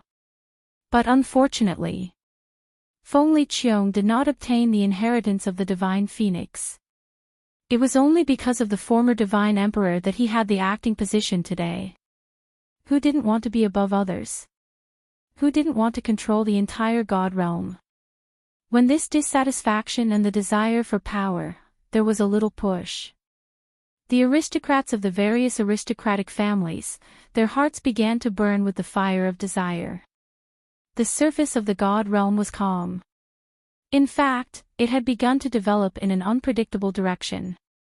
It was very obvious to Feng Liqiong that the nobility clan's attitudes toward him had changed. Feng Liqiong received the summons from the Feng family's patriarch and returned to the Feng residence angrily. She heard about the Palace of Darkness again. She was so angry that she almost died on the spot. All of you want my position. Why don't you think about who has been handling the mess in the God realm for so many years? When something happens, all of you hide faster than anyone else. Now you're full of ambition. It's no use throwing a tantrum now. Yiqing Luo leaned back on the chair lazily. Feng Liqiang glared at her. Isn't it all because of you? Logically speaking, the Palace of Darkness's target has always been the position under your ass. Even if it's not now, they will do it later. Yiqing Luo shrugged her shoulders, and, by then, I'm afraid you will unknowingly become cannon fodder. Speaking of which, you have to thank me. Yiqing Luo's pink lips curled up frivolously as her long and narrow eyes twinkled with playfulness. Let me give you a suggestion. Yiqing Luo chuckled as she enunciated each word clearly. Now, while the Palace of Darkness is just starting, secretly remember those aristocrats whose attitude has changed. And then, secretly mess with them. Perhaps you can sit in this position for a little longer. Feng Liqiang's face darkened. Don't try to talk nonsense with me. I'll dig out that damned dark nether palace right now. If you can dig it out, your position will not be so unstable now. Yiqing Luo raised her eyebrows and slowly straightened her body. Little uncle, you'd better think of a way to win people's hearts and secure your position. Feng Liqiang was burning with anger. Hearing Yiqing Luo's words, her eyes were filled with anger. Yiqing Luo's words were obviously questioning his ability. They questioned whether he had the ability to sit firmly on the position of the acting god emperor. His vision suddenly turned towards Yiqing Luo's side, to that outstanding man, Dmo Xian. You! The Imperial Palace's venerable sovereign, right? Feng Liqiang had heard of this name before. The name of venerable emperor. In the lower realm, it was a symbol of nobility and mystery. There were also rumors about him in the god world. It was said that the master of the imperial palace, Di Zun, was also from the divine world. Moreover, they were not affected by the boundary, and they could freely travel between the major boundaries. He was a mysterious and unfathomable expert. No one knew where he came from, or where he was. Compared to a mysterious force like the Red Clear Pavilion, the Emperor Palace was much more powerful. It was even more shocking. In the past, there had been nobles from the god world who had wanted to recruit them into their forces. Finally, that nobleman's entire family was annihilated. It was enough to prove how powerful this person was. As time went by, even in the god world, no one dared to go near the imperial palace. Feng Liqiang searched for information about Dmo Xian in her mind. Since you want to marry our little Luo, shouldn't you show some sincerity? Chapter 49-43. Feng Liqiang knew about the relationship between Dmo Xian and Yiqing Luo. It was just that when Dmo Xian went to the Feng family to interact with Old Master Feng, he didn't come back. But from the secret guard of the Feng residence, Old Master Feng couldn't be more satisfied with this grandson-in-law. But he just couldn't stand Dmo Xian. What kind of dog was he, standing out and saying that he wanted to marry little Luo? Did he think that it was so easy to marry a lady from the Feng residence? So what if he was powerful and had a distinguished status? He couldn't even settle a wild chicken like Nether Palace, he was just a waste. This dog Nether Palace, I'll leave it to you. If you can't settle it, don't even think of marrying our little Luo. Feng Liqiang sneered. What nonsense are you talking about? Feng Liqiang threw the teacup over. Don't you want a junior to help you settle your own matter? Don't you have any shame? I'm just testing his abilities. Feng Liqiang said with a straight face. Yiqing Luo almost believed what he said. Get lost. Feng Clan's master glared at his son angrily. Don't think about little Luo and little Xian. I have specially investigated the forces of the Palace of Darkness. To be able to avoid the heavenly way and commit atrocities in the lower realms, almost annihilating the lower realms, and now to be able to quietly take root in the god realm, and quietly, instigates so many aristocrats. That's enough to prove that this force is not to be underestimated. Since the other party's aim is the position of God Emperor. You, as the acting God Emperor, should be a good example and settle this matter quickly. Otherwise, give up the position under your butt. Feng Liqiong's words made Feng Liqiong's face turn black bit by bit. By the time the last sentence was said, Feng Liqiong was like a cat whose tail had been stepped on, instantly exploded. Give up. You want me to give up the position? Since you can't settle a force that popped out of nowhere, why not directly give up the position? Feng Liqiong didn't feel that there was anything wrong with his words. Give up the position to who? Feng Qingluo. Feng Liqiong was so angry that she laughed. His tone was filled with ridicule as he squinted at Yi Qingluo. Unexpectedly, Feng Clan Master nodded very seriously. Yes, this position should belong to little Luo. The expression on Feng Liqiong's face gradually stiffened. All of a sudden, Feng Liqiong slammed the table and stood up. Did you make up your mind a long time ago? Do you still think I'm not qualified to be the emperor? Feng Liqiong's anger was unquenchable, reverberating in the hall. The air was tense. There was a moment of silence. Only then did the Feng family patriarch slowly stand up. His entire person seemed to have aged several decades, and his tone was gloomy. It's not that I don't think you're up to the task, but the inheritance of the divine phoenix does not acknowledge you. All the generations of divine emperors in the god realm have been succeeded by the successor of the divine phoenix. I admit that you've done very well as the acting divine emperor all these years, even better than Feng Gu. But, if you can't obtain the inheritance of the divine phoenix, how can you convince the masses? Feng Liqiong's tense mood, in the words of Feng Clan head, loosened little by little. The anger on her face had also dissipated. Feng Liqiong took a deep breath and looked at Yi Qingluo. Now, the only way is to obtain the inheritance of the divine phoenix, and suppress those who have ulterior motives. Feng Liqiong's hands, which were pressed on the table, curled up into fists. On what basis are you so sure that she can obtain the inheritance of the divine phoenix? Chapter 49-44. Based on the fact that she is Xiao Jiyi's daughter. Feng Clan Master said each word with great strength. Feng Liqiong slammed her fist on the table again. The sandalwood table broke into pieces and fell to the ground. Feng Liqiong's position was very close to Yi Qingluo. The table shattered and splinters of wood flew everywhere. In the instant that Feng Liqiong swung her fist, Dmo Xian had already stood up and pulled the young lady into his arms. Turning his back, he protected the young lady tightly in his arms. The sawdust hit Dmo Xian's back. Feng Clan Master's complexion changed. Why are you angry? If you can't obtain the recognition of the divine phoenix's inheritance, then it's your own incompetence. Feng Liqiong's eyes were filled with rage.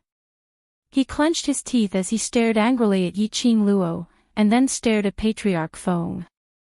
With a wave of his sleeves, he turned around and walked out of the hall. No matter how Feng Clan Master shouted behind him, he didn't look back. This unfilial son, I'm so mad. Master Feng was so angry that his chest was moving up and down.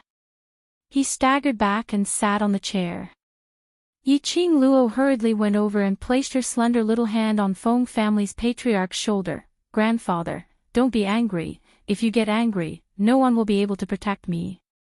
The girl's soft voice reduced Feng Clan Master's anger a lot. Listening to the young lady's words, he squinted at Dmo Xian.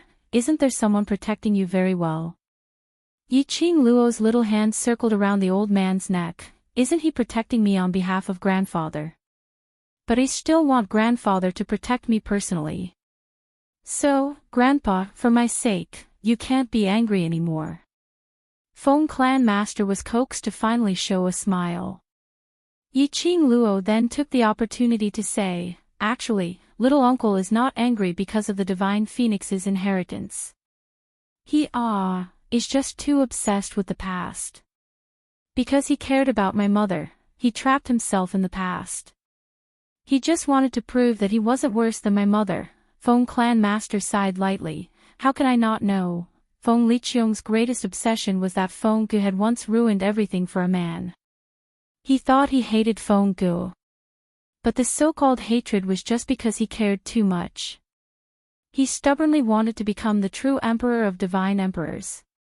He wanted to prove that he was as capable as Feng Gu. Therefore, he had been paranoid and had distorted his thoughts. On this point, this made Yiqing Luo think of Zhu Wu Axin. Because of his own obsession, that man could no longer walk out of it. Actually, those disloyal nobles are already disloyal.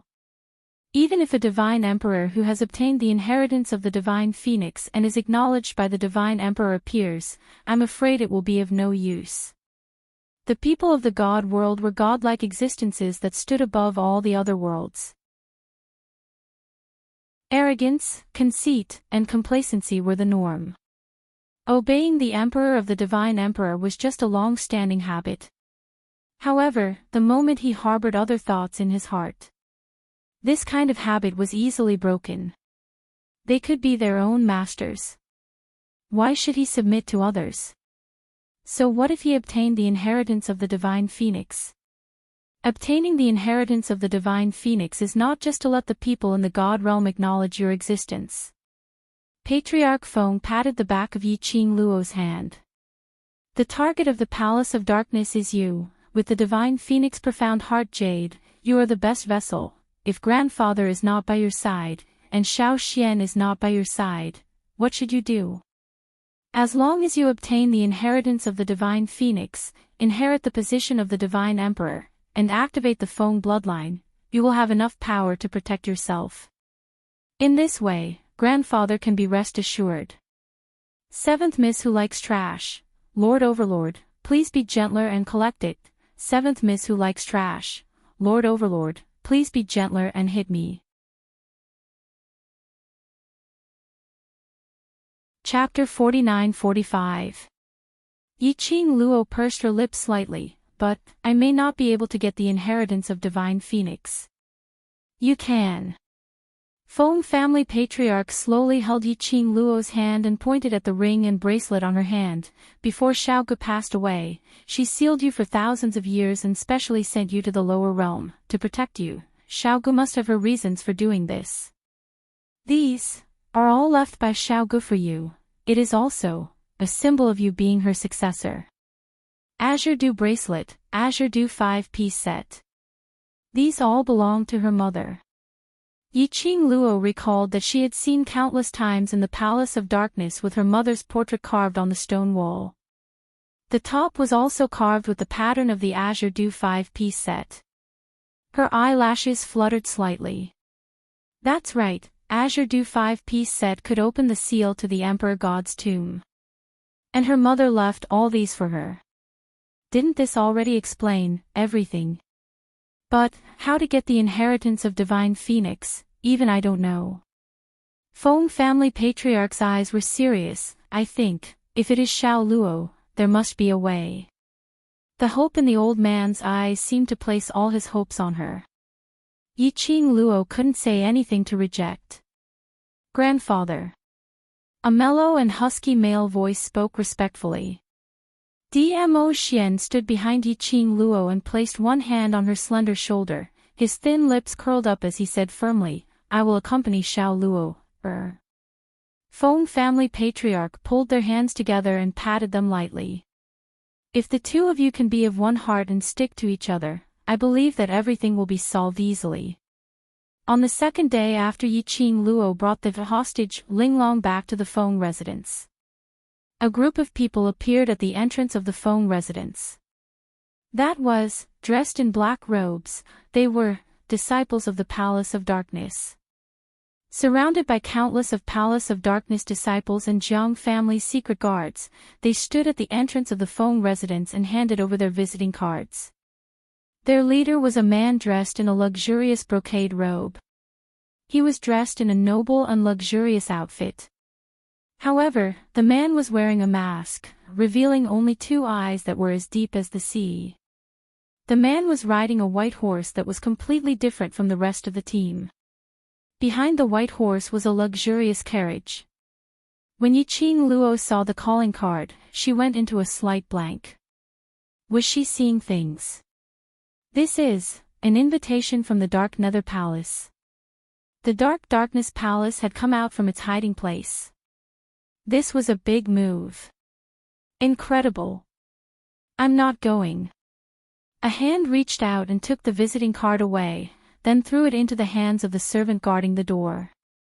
Go and reject him. Wait. Yiqing Luo's arms encircled that person's waist as she raised her head. Since secluded palace has invited us so openly, let's go over and take a look. He was quite curious as to what the Dark Palace was up to. No. Dmo Xian rejected Yiqing Luo's idea without any hesitation. Yiqing Luo blinked her eyes. The gloomy palace had always been hiding in a dark corner. Now, he was walking out openly. There must be a reason behind it. Rather than waiting for death, he might as well go with the flow and see what the Palace of Gloomy Darkness was up to. For this point, Dmo Xian should know this too. But why was he so resistant? Yiqing Luo suddenly thought of something as she turned her head and looked at the servant who was waiting by the side. Earlier you said. This calling card, who sent it up? Trash 7th Young Mistress, Lord Dizun, please be gentler with your love. Trash 7th Young Mistress, Lord Dizun, please be gentler with your love. Chapter 49-46. That person called himself the Palace Master of the Nether Palace, the servant replied. Yiqing Luo, as expected. This was the reason for Dmo Xian's abnormal behavior. He didn't want her to have anything to do with the Palace Master of the Palace of Gloomy Palace, Gu Jingyu. Gu Jingyu, that had once saved her. And the man who turned her into a puppet of Netherworld Palace, he was indeed someone whom Dmo Xian was unwilling to let her get close to. After all, it was a man that she couldn't hate, yet she felt guilty about. Compared to Zhu Wuxin, Dmo Xian was even more worried about Gu Jingyu. Of course, this was not because she had any thoughts about Gu Jingyu. Instead, it was Gu Jingyu's current appearance. It was more or less to soften her heart. However, Yiqing Luo's brows rose slightly. If I didn't remember wrongly, Gu Jingyu should be in the Qiao residence in the Earth domain right now, being guarded by the World Group's brothers. Why did he appear here? The Palace of Gloomy Darkness has gotten him out again. Back then, in order to save her, Gu Jingyu had turned himself into a puppet of the Gloomy Palace. Then, the person behind the scenes from Dark Ghost Palace controlled his body. After that, after spending a Herculean effort, he forced the person behind the scenes of the Dark Palace out of Gu Jingyu's body. Therefore, she imprisoned him in the Qiao mansion. The people from the Palace of Gloomy Darkness had not only gotten Gu Jingyu out. He had also brought Gu Jingyu to the God world. From the looks of it, they were obviously here for her. The current Gu Jingyu. Was it still that puppet from Dark Nether Palace? In any case, you are not allowed to go. Dmo Xian didn't care what Gu Jingyu's motive was. She clasped the young lady's slender waist and her deep black eyes were a sheet of darkness. Yiqing Luo was just about to say something. Another servant hurried over. Little miss, the one outside asked me to bring you a message. He said that you'd better listen to what he has to say before deciding whether or not to see him. As the servant was speaking, he was shivering under Dmo Xian's stare, almost on the verge of crying. His voice was trembling non-stop. Yiqing Luo stretched out her hands and blocked Dmo Xian's eyes, glaring at him. Don't scare me, if grandfather sees this, I'll deduct your impression points. No. Dmo Xian was incomparably calm. Grandfather wholeheartedly wants me to marry into his family. Yi Qing Luo. Are you proud of marrying into his family? Yi Qing Luo pinched his face and looked at the servant. Don't bother about him, carry on. The servant trembled in fear. That person outside said that young Miss Feng is living a carefree and unfettered life in the immortal realm. I believe you would like to know how your brothers are doing. If you are interested, let's meet up in the Jiang Manor. Yi Qing Luo's expression suddenly congealed. Her long and narrow eyes seemed to be overflowing with light. She knew Gu Jingyu was referring to the brothers of the World Group. What he meant was the World Group members were in his hands. Or could it be that he knew about the World Group's current situation and wanted to share it with her? This Gu Jingyu was such a prick, and he tried every possible way to ask her to meet him. What was the reason behind it? He just felt that this was a little interesting. Don't think too much. Dmo Xian held her chin as he easily saw through the young lady's thoughts. If you want to know about the World Group's current situation, I can tell you about it. It's not like I'm not bringing you along, what's there to be anxious about? Yi Qing Luo raised her hand and held his arm. If there's anything wrong, just bring me along and run. Dmo Xian put down his hand but his brows were still tightly knitted into a bundle.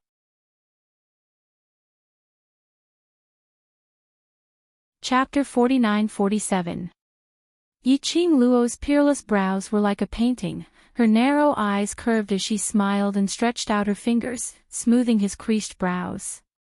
Following that, she glanced sideways at the servant and instructed calmly, go out and tell Master Gu that he can keep the appointment, but I'll decide the location. She wasn't silly. He tried every means to meet her. Based on the secluded palace's temperament, there was definitely a conspiracy. She wouldn't be so silly to walk right into the trap. Want to meet him? Listen to her. Very quickly, the servant came back with a reply. Gu Jingyu agreed. Yi Qing Luo didn't choose a place that was too far away from the Feng residence. She chose a restaurant under Feng Liqiong's influence, and using her identity as the Feng family's young miss, she asked for a top-notch, secret room. Following that, she pulled Dmo Xian along to the appointment. When Yi Qing Luo and Dmo Xian arrived at the appointed location, Gu Jingyu was already waiting at the entrance. That gentle jade-like face hung the usual gentle smile. A pair of deep eyes stared deeply at Yi Qing Luo, his eyes filled with warmth. So warm that Yi Qing Luo had some goosebumps. When he saw Dmo Xian beside Yi Qing Luo, he wasn't too surprised, as his lips curled into a smile. The relationship between the Overlord and Madame D is really as good as before.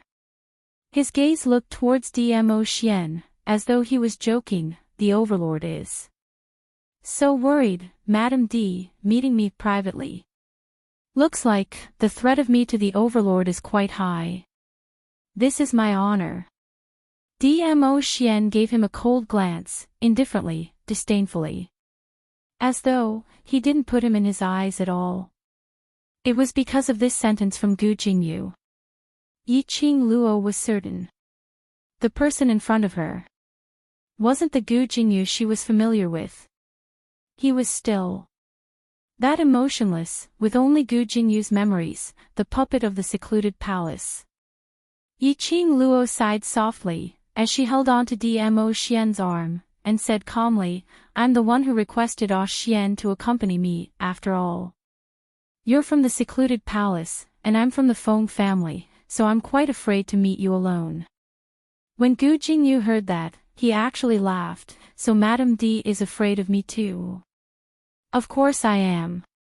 Yi Qing Luo didn't hesitate at all, for a sinister and cunning rat like the gloomy palace, and the kind that carries poison. Who wouldn't be afraid of being bitten by them for no reason? Ha ha ha. Gu Jingyu laughed even louder. Should I be proud of the Dark Palace? Yi Qing Luo's brows sunk. This Gu Jingyu, who was wearing Gu Jingyu's appearance, said such words. It was like a reminder to her. Because of her, Gu Jingyu became like this. Yiqing Luo's pink lips pursed slightly as she pulled Dmo Xian into the room and sat on the chair. Gu Jingyu waved his palm and pushed 2 cups of hot tea in front of the 2 people. Yiqing Luo's cold eyes sunk slightly as she stared at the steaming hot tea. I'm here, not to listen to your nonsense. This consort naturally knows. Gu Jingyu also picked up her teacup and took a sip. Then this consort will get straight to the point. He put down the teacup, tapped the table with his fingertips, and smiled gently. Let's make a deal. Deal. Yiqing Luo squinted her eyes slightly, as she stared at that gentle face under the mist of the tea. I and the secluded palace don't seem to have any deal to discuss, right? Yes. Gu Jingyu replied confidently, if there isn't, why would the secluded palace keep on pestering you? Yiqing Luo's half-squinted eyes revealed a dangerous chill, but that pink lips rose slightly into an arc. Tell me about it. Chapter 49-48. At this moment, Gu Jingyu's lips curled upwards mysteriously as his fingertip tapped lightly on the lid of his cup. Overlord, Madam D, why don't you dare to drink tea? He laughed lowly as his gentle eyes were filled with ridicule and provocation. This is Madam D's turf. Are you afraid that I have poisoned you? The one who is afraid should be you, Palace Lord. Yiqing Luo gave a cold harumph as she lowered her eyes onto the misty tea in the cup as her lips curled up in ridicule. Perhaps Palace Lord can give it a try, to see if your poison is stronger or mine. Of course it's Madam D. Gu Jingyu replied without any hesitation. Madam D's poison is known as the world's #1 poison. Even Miss Qing Gu is unable to resist it, so how would I dare to compare with Madam D? Yiqing Luo swept her sleeves. It was as though a flame was leaping as it rose up. The young lady's fair palm slapped onto her palm. Profound rays burst forth. The teacup floated into the air as it splashed onto Gu Jingyu's face. The boiling hot tea splashed onto Gu Jingyu's body with a whoosh. Since you know, why are you still playing such tricks in front of me? Gu Jingyu had no intention to avoid it at all. He allowed the tea to soak his luxurious brocade robe. He lowered his eyes as he watched the tea leaves swirling on his robe, but there wasn't much change in his expression. Why don't we pour this cup into Palace Lord's mouth? How about that? Yiqing Luo's fair finger swept across. She directly took the teacup in front of Dmo Xian into her hands. She stood up as her blazing sleeves fluttered like fire. That exquisite white jade porcelain contrasted with the red flames of the flames. It made that young lady's fair fingers emitted a jade-like luster. She walked straight towards Gu Jingyu. Madam D, I'm just joking. Gu Jingyu gave a warm smile as he immediately stood up and avoided Yiqing Luo's outstretched hand. That jade-like fair hand flashed past his eyes. A strange glint flashed past his pupils. It was fleeting. Yiqing Luo had no intention to force him. She placed the teacup heavily on the table in front of Gu Jingyu. I was just joking. Saying that, she turned around and returned to Dmo Xian's side. She knew it. As soon as he arrived at the restaurant, he saw Gu Jingyu waiting there. Something bad must have happened. He even wanted to poison the teacups. He wondered if his brain had been kicked by a donkey. Yiqing Luo sat back on the chair as she raised her brows lazily. So Palace Lord's visit this time round is to ask me to cure Miss Qing Gu of the poison. No. Gu Jingyu smiled and shook his head. Miss Qing Ji's poisoning is a personal matter between her and the Emperor Lady. If the Emperor Lady is unwilling to cure her, then it's her own bad fate. His tone was very light and indifferent.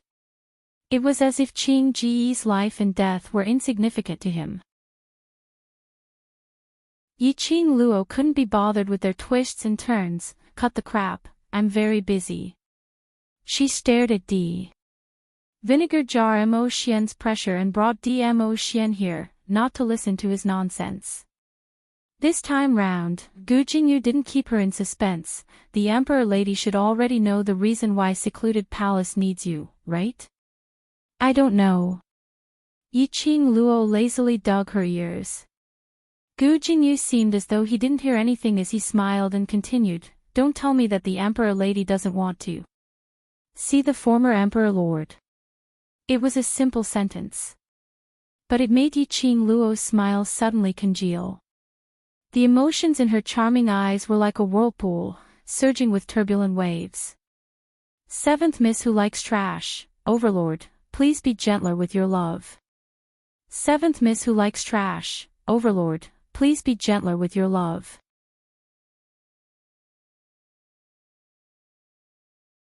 Chapter 49-49. Madam Emperor, you are the key to opening the God Emperor's tomb. Gu Jingyu was very satisfied with Yiqing Luo's current expression. His smile deepened. As long as the God Emperor's tomb is opened, you will be able to meet the former Emperor of God Emperor. Yiqing Luo's brows lifted slightly. Her eyes were deep and serene, like the flowing light of the stars, flickering with a few traces of treacherous coldness. But the expression on her face was calm like stagnant water, without any ripples. So, the collaboration that you want to discuss is, if you open the God Emperor's tomb, secluded palace will let you in. Meet your mother. Gu Jingyu said the latter half of the sentence. His lips curled upwards, full of confidence. As though he was certain of Yiqing Luo's desire towards kinship. Yiqing Luo, this lady, was good in everything. There was only one fatal flaw. That was, too much emphasis on feelings. However, everything was different from what Gu Jingyu had thought. When he finished his words, Yi Zichen was stunned. The young lady laughed instead. Does Palace Lord think I'm very silly? She pulled Mo Xian's hand, casually fiddling with his fingertips as she raised her brows and smiled. Since I can open the God Emperor's tomb, why don't I open it myself? Why don't I meet my mother on my own? Why must I bring along this group of people to destroy my mother's resting place? The young lady said every word. Her tone sounded indifferent and lazy. However, every single word was like thunder, heavily striking Gu Jingyu's heart. Her eyes narrowed slightly, revealing a cold glint. Palace Lord, you're too insincere. The way to open the God Emperor's tomb, only secluded palace knows. Gu Jingyu didn't expect Yiqing Luo to have such a reaction. Without secluded palace's help, you can forget about meeting the former Emperor of God Emperor in this lifetime. Oh. Yiqing Luo's lips curled into a lazy smile. So what? You. Such a reaction. It had exceeded secluded palace's original expectations. Didn't Yiqing Luo want to meet her own mother? How could she possibly reject their suggestion? Yiqing Luo slowly inserted her slender jade fingers into Mo Xian's 5 fingers, interlocking with his 10 fingers tightly. She smiled and raised her eyebrows. I have a Xian. Do I need you? Haven't they heard of this saying before? With the venerable sovereign in my hands, the world is mine. Ah, Xian was here. Was he afraid that he wouldn't be able to find a way to open the tomb of the divine emperor? After all, Xian had gone to the base of the Palace of Darkness. He had been searching for this method. What was there for her to be afraid of? Yiqing Luo's laughter was melodious and mellow, like pearls falling onto a plate, very pleasant to the ears. As she smiled, she raised her eyebrows and looked at Gu Jingyu. However, Palace Master specifically came to talk to me about this transaction. You told me a piece of information.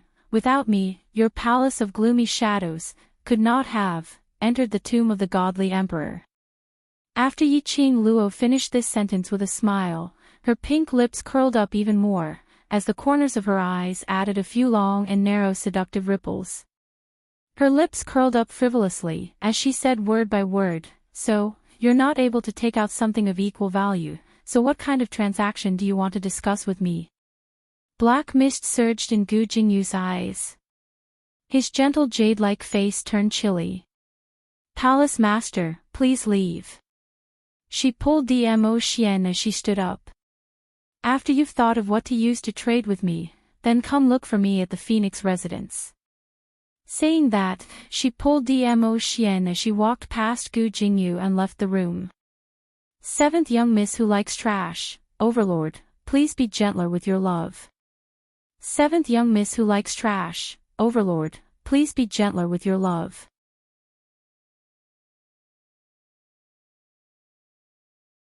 Chapter 49-50. Gu Jingyu sat on the chair in a daze. Until the young lady walked past him. He abruptly regained his senses. He stood up abruptly and turned his head over. His line of sight fell onto the young lady and the man's hands. From the beginning till the end, their fingers were clasped together. "Wait! Wait!"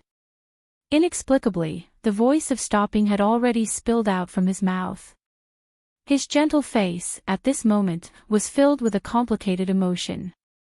His deep black eyes stared intently at her hand. The fiery young lady paused her footsteps, tilted her head to look at him, her long and narrow eyes, calm and indifferent. Gu Jingyu's throat tightened. He just stared at Yiqing Luo. Staring at their clasped hands. The bottom of his heart felt as if there were dense needles, pricking. He didn't know why he called out to her. He also didn't know why he felt so depressed at this moment. The bottom of his heart felt as if there was a huge net densely covering his heart, making him unable to find the answer to his abnormal emotions. "Palace Lord Gu." A cold mellow voice, as if 1,000 years of ice, was transmitted into Gu Jingyu's ears. He regained his senses. In front of him, that fiery red-robed young lady was already in the arms of a man in purple robe, tightly sealed, revealing only half of her exquisite face. That absolute possessive posture, noble and elegant, with a threatening tone, "Please conduct yourself with dignity." The words fell. The man carried the young lady by the waist and walked away. In a blink of an eye, he disappeared in front of his eyes. It was at this moment. Gu Jingyu's body suddenly seemed to be exhausted, as he sat heavily on the ground. Conduct himself. Conduct himself. His gaze and demeanor earlier. What exactly did it look like? Why, the Overlord asked him to conduct himself. And, it was that kind of warning and absolute possessive posture. It was as if he had some improper thoughts towards Yiqing Luo. Improper thoughts. But that was in the past. The current him should not have any feelings towards her. Why, his heart felt so uncomfortable. Ha! A light chuckle was heard from not too far away. Gu Jingyu suddenly raised his eyes vigilantly. What entered his eyes was a section of fiery red robe. The bright fiery color made his eyes reveal a ray of light. Yiqing. Before he could finish his sentence, the expression on Gu Jingyu's face gradually froze. That wasn't Yiqing Luo. Instead, he was dressed in red, but his face was extremely cold. He frowned slightly and slowly stood up. "Pavilion Master Chu, how have you been?" If this person in front of him was not Zhu Wuxin, who could it be? Zhu Wuxin stood in front of Gu Jingyu, his fiery red robe fluttering in the wind. But that cold and arrogant temperament. However, it suppressed the beauty brought about by the red dress. How pitiful, Zhu Wuxin looked at Gu Jingyu and asked, not understanding what he meant. Gu Jingyu frowned. "What do you mean? You don't even have the heart to love someone. Pitiful and lamentable." Zhu Wuxian's voice was cold, and there was not much fluctuation in it. Gu Jingyu frowned even more. At this moment, Zhuwu Axian glanced sideways at him with an unclear meaning. Are you really willing to give Yiqing Luo to Dmo Xian? Back at Feng Manor, Feng family's patriarch and Feng Liqiong were in a heated argument. The two children had already been brought by Grandma Feng to a place further away to play. Yiqing Luo had just stepped into the main hall. She was shocked by the vase which was thrown towards her. Dmo Xian's reaction was swift. He caught the vase with one hand and used the other to pull the young lady behind him, blocking in front of him. Trash 7th young mistress, Lord Dizun, please be gentler with your love. Trash 7th young mistress, Lord Dizun, please be gentler with your love.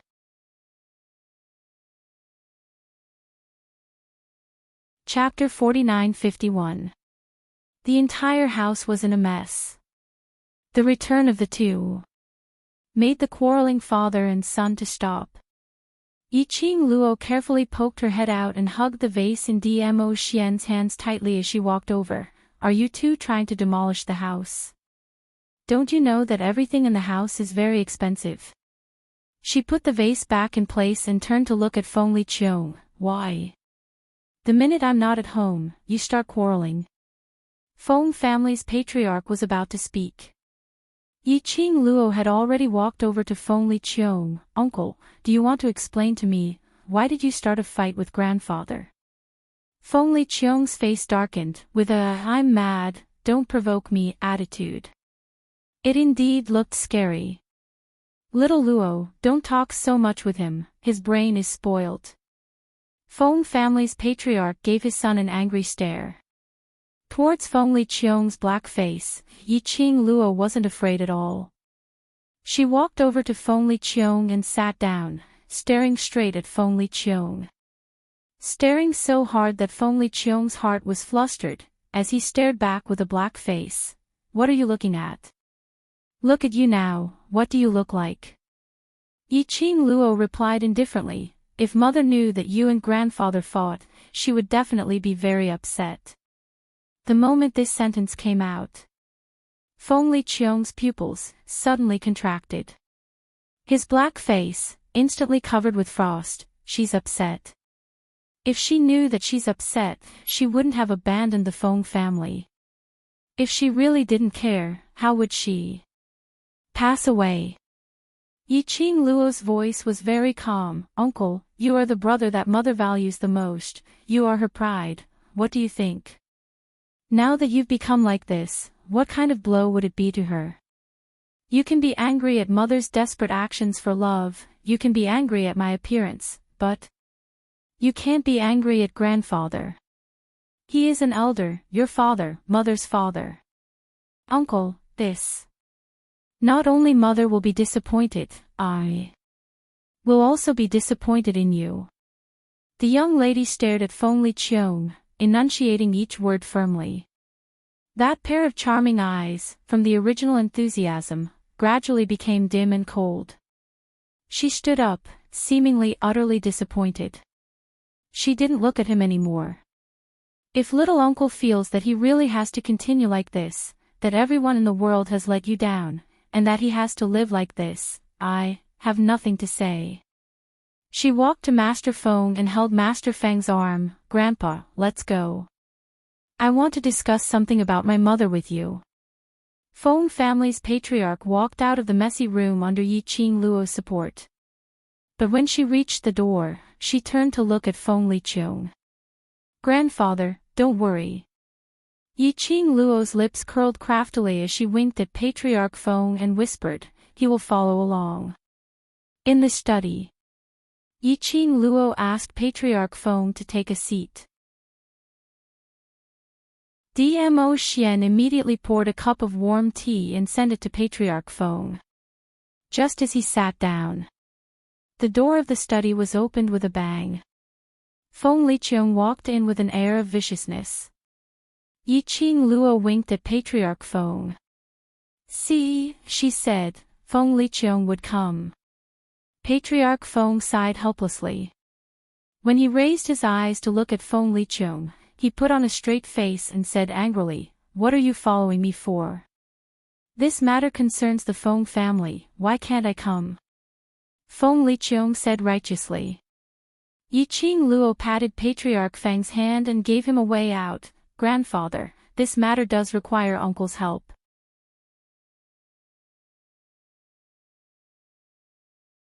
Chapter 49-52. Feng family patriarch's expression eased up, but he still snorted coldly. "It's good enough that he doesn't create trouble, what can he do to help?" Yiqing Luo smiled as she changed the topic. "I just met the mistress of the Palace of Nether Palace and roughly know the other party's motive." Mentioning this point, Feng family patriarch's expression changed slightly. "The Palace of Nether Palace are getting more and more daring. Now that they dare to come out from the dark, I think they have already made full preparations. According to my guess, the real mastermind of the Palace of Nether Palace should be suppressed by something." Yiqing Luo recalled the last time when the mastermind possessed Gu Jingyu's body. Her brows creased slightly, "And now the other party directly appeared openly. I'm afraid the mastermind has, or is about to, recover his peak power." She had never crossed hands with the mastermind of the Palace of Nether Palace. But it was only under the situation where his power was suppressed and his body was restricted. When she faced the mastermind of the Palace of Nether Palace, the pressure was multiplied. Not to mention, the other party was at his peak. Probably not fully recovered. Dmo Xian stretched out his hand under the table and quietly held the young lady's little hand. The warm palm dispelled the young lady's uneasy emotions. If he had recovered, he wouldn't have asked Gu Jingyu to specially look for you to cooperate. The man's words made Yiqing Luo suddenly thought of something as her eyes flashed. "You mean the mastermind of the Palace of Nether Palace wants to open the God Emperor's tomb, is because they want to make use of the tomb to recover their own power? Moreover, the other party urgently needs the power of the God Emperor's tomb, so at this most crucial juncture, he couldn't wait to look for me, to request for cooperation." Thinking of this, it made sense. What did you say?" Feng family patriarch's reaction was huge as he suddenly put down the teacup in his hand and stared at Yiqing Luo with wide eyes. God Emperor's tomb. The Palace of Nether Palace wants to open the God Emperor's tomb. When this sentence came out of Feng family patriarch's mouth carefully, even Feng Liqiong's expression became extremely tense and unsightly. Yiqing Luo nodded. "I want to tell you this matter. Palace of Nether Palace needs me to open the God Emperor's tomb." How could they know about the Divine Emperor's tomb? How is it possible to find the tomb of the Divine Emperor? Master Feng was shocked. Feng Liqiong suddenly grabbed Yiqing Luo's arm. "Secluded palace. Know where the God Emperor's tomb is?" Dmo Xian was just about to stretch out his hand to stop Feng Liqiong. Yiqing Luo silently shook her head at him, then her vision shot towards Feng Liqiong. The man's handsome face was devoid of any color. A pair of widened black eyes rippled with layers of ripples. The two hands that were clasping her wrists didn't have much strength and were even trembling slightly. Yiqing Luo pursed her pink lips as she shook her head. "I don't know," the other party only said. "I am the key to opening the God Emperor's tomb, and Secluded Darkness Palace has a way to let me meet Mother." When the last two words left his mouth, Feng Liqiong's body stiffened. Both his hands seemed to have no strength left. Yiqing Luo's wrist. He slumped into the chair in disappointment. "See, sister. Can I see my sister?" he muttered softly, as though he was possessed. Although Feng family patriarch was shocked, but he still had some rationality. His white brows knitted tightly. Can the Palace of Nether Palace's words be trusted? Seventh Miss who likes trash, Overlord, please be gentler with your love. Seventh Miss Who Likes Trash, Overlord, please be gentler with your love.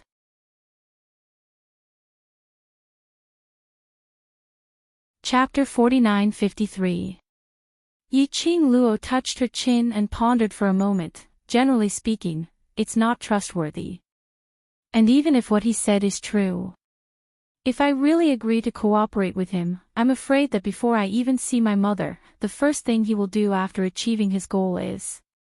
Yi Qing Luo paused for a moment as she suppressed her voice and curled her lips lightly. That's right, kill me. She glanced at the dazed Feng Liqiong and emphasized, no matter if what the Palace of Darkness said is true or false. We don't need to rely on their power to enter the Divine Emperor's tomb. If what the Palace of Darkness said is true, won't we still be able to see my mother after we enter the tomb? Why would we need to cooperate with the Palace of Darkness? But Feng Liqiong, who had been silent, opened his mouth. His voice was very hoarse and his pitch-black eyes stared deeply at Yi Qing Luo. Do you know? Where is the Divine Emperor's tomb? Yi Qing Luo's pink lips moved, but in the end, she didn't say anything. Feng family's patriarch sighed softly. Back then Xiao Gu had already predicted her own consequences, so early on, she had already set up her tomb. An extremely mysterious place that was hidden in all the realms. Even us relatives don't know where the Divine Emperor's tomb is. This also led to the rumor that our Feng family has treasures. Hidden treasures of the former Divine Emperor. But, if there were treasures, Feng Liqiong wouldn't have schemed Yi Qing Luo in the future. Yi Qing Luo raised her eyes as her eyes revealed a certain resolute glint. She opened her mouth and her voice was sonorous. I intend to go to the Divine Emperor's tomb to take a look, perhaps I can obtain the Divine Phoenix's inheritance. The young lady's clear voice drilled into everyone's eardrums. Feng family's patriarch's expression congealed slightly as his eyes were filled with worry. Xiao Luo, do you know where the Divine Emperor's tomb is? Feng Liqiong looked at her with a hopeful look. Yi Qing Luo nodded. Perhaps, the rumor outside. And what little uncle is looking for, and what the Palace of Darkness is trying to get. Feng family's treasure is in my hands. The atmosphere was tense. The entire study room fell into a strange silence. After a long while, Feng Liqiong's head stiffened as she stared fixedly at Yi Qing Luo. On you? There was a raging fire burning in his eyes. As long as she nodded. In the next instant, he reached out to snatch it. Yi Qing Luo's expression didn't change as she raised her brows slightly. Instead, she met Feng Liqiong's gaze and smiled. Yes, it's on me, so. Little uncle wants to snatch it. She was very straightforward. It was so straightforward that the fire in Feng Liqiong's eyes was gradually extinguished. He took a look at Dmo Xian, then looked at Patriarch Feng and roared angrily, You have these two people to protect you, what can I snatch from you? I'm just angry. The Feng family's treasure is really on you, and you still lied to me. Previously, I really didn't know what the Feng family's treasure was. Yi Qing Luo spread out her hands. Today, it was only after Palace Lord Gu's reminder that I roughly guessed it. Feng Liqiong snorted coldly, like hell I'd believe you. Patriarch Feng pulled Yi Qing Luo's hand. Little Luo, is what you said true? Feng family really has a treasure. Yi Qing Luo nodded. If I didn't guess wrongly, it should be something like this. That's right. She gave Patriarch Feng a gentle smile as she held Patriarch Feng's hand. Seventh young miss who likes trash, Overlord, please be gentler with your love. Seventh young miss who likes trash, Overlord, please be gentler with your love.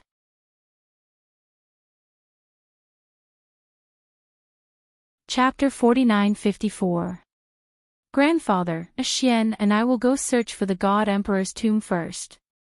Yi Qing Luo said, As long as we enter the God Emperor's tomb before the Palace of Darkness, their plans will be completely messed up. Gu Jingyu would come knocking at their door at this juncture. This meant that the mastermind behind the Palace of Darkness.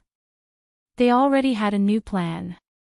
If they wanted to cut off the Palace of Darkness's ambition, they could only enter the God Emperor's tomb before the Palace of Darkness to dig out all the secrets of the God Emperor's tomb. In this way, the Palace of Darkness's plan would fail, and they would be able to suppress the Palace of Darkness's ambition. Anne, as compared to the Palace of Darkness, she was the descendant of the Emperor of God Emperor, the owner of the Divine Phoenix Profound Heart Jade, the owner of the Azure Water 5-piece set. The chances of winning were higher. No way. Feng family's patriarch rejected without a second thought. Since the Palace of Darkness has already sent out the invitation, that means that the people from the Palace of Darkness have their eyes on you. If you go now, wouldn't it be extremely dangerous? She would think so. The people from the Palace of Darkness would naturally think so too. How would the Palace of Darkness allow Yi Qing Luo to enter the Emperor of God Emperor's tomb?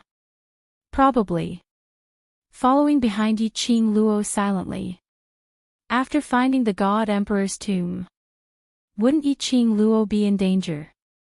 Even with Dmo Xian by her side, it would be difficult for her to fight against so many enemies. There was absolutely no way to be assured. Yi Qing Luo's lips curled up slightly, her smile was firm and had a calming charisma. Grandfather, I understand your concerns. Don't worry, since I've chosen to head to the God Emperor's tomb, I'm already prepared. How could I possibly bear to let someone dirty my mother's resting place? Feng family's patriarch was filled with words to stop her. But when he met the young lady's firm eyes, he was so stunned that he couldn't say another word. His throat tightened. All his unwillingness and worries turned into a long sigh. Grandfather. Dmo Xian's mellow voice spoke gently, I will use my life to protect Lil Luo, whatever you're worried about, I will absolutely not let it happen. He stood up and cupped his fists towards Feng family's patriarch. Bit by bit, he lowered his noble head. Grandfather, please hand Lil Luo, over to me. Please, trust us. Each and every word was forceful and sonorous. The heart of the Feng clan master was shaking, and it was pounding. After a long while, he lowered his head. I can't control the two of you. Do whatever you want. Yi Qing Luo smiled and stretched out her hand to hug Feng family's patriarch's neck. She smiled intimately. Grandfather, how can I bear to let you be sad because of me? So, don't worry, I will definitely protect myself. As she spoke, she waved her hand. Mother left me many, many things. Even after Mother passed away, Mother has always been protecting me. So, you really don't have to worry. The girl's soft voice soothed the old man's worries. In the end, the old man seemed to be convinced. He stared at her with a straight face, amused and angry at the same time. He couldn't keep a straight face. Okay, I'll let you go. Feng clan master covered his face hard with a rather helpless look. After covering it for a while, he moved his hand away again, and his expression was solemn. Little Luo, remember, no matter what happens, Feng family is your strongest backing. I know. Yi Qing Luo smiled as she rested her head on Feng clan master's shoulder. I will meet Mother, and obtain the Divine Phoenix's inheritance and return to grandfather's side.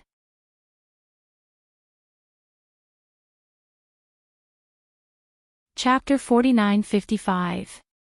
I want to go too. Feng Liqiong's expression was cold as her dark eyes stared at Yi Qing Luo quietly. I want to go too. You can't go. Yi Qing Luo raised her head and met Feng Liqiong's gaze without any hesitation. Feng Liqiong's expression darkened. Why can't I go? I just want to go over and take a look. Could it be that you're afraid that I'll snatch away your opportunity and stop you from obtaining the inheritance of the divine phoenix? If I were afraid, I wouldn't have said these things in front of you. Yiqing Luo straightened up and sat down beside Feng Liqiong. She faced Feng Liqiong, and faced her questioning gaze. She did not panic in the slightest. Little uncle, it's precisely because I trust you that I'm willing to let you know about these things. I know that you want to go because you want to see Mother. You want to personally ask Mother if she regrets the choice she made. But, she paused.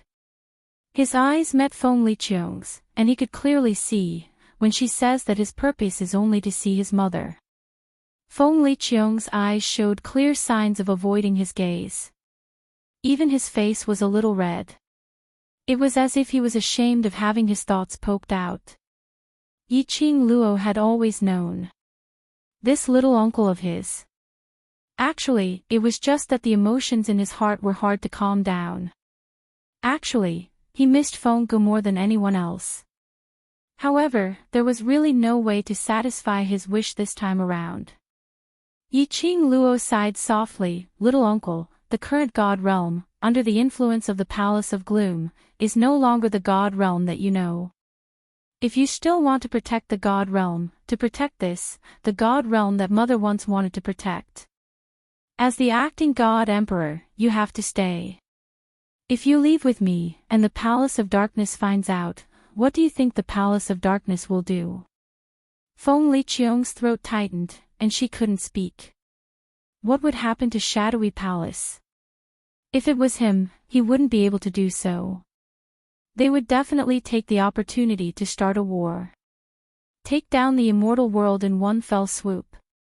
If the God world became the property of the Dark Nether Palace, I'm afraid the lower realms would also suffer. All the realms would suffer a bloodbath.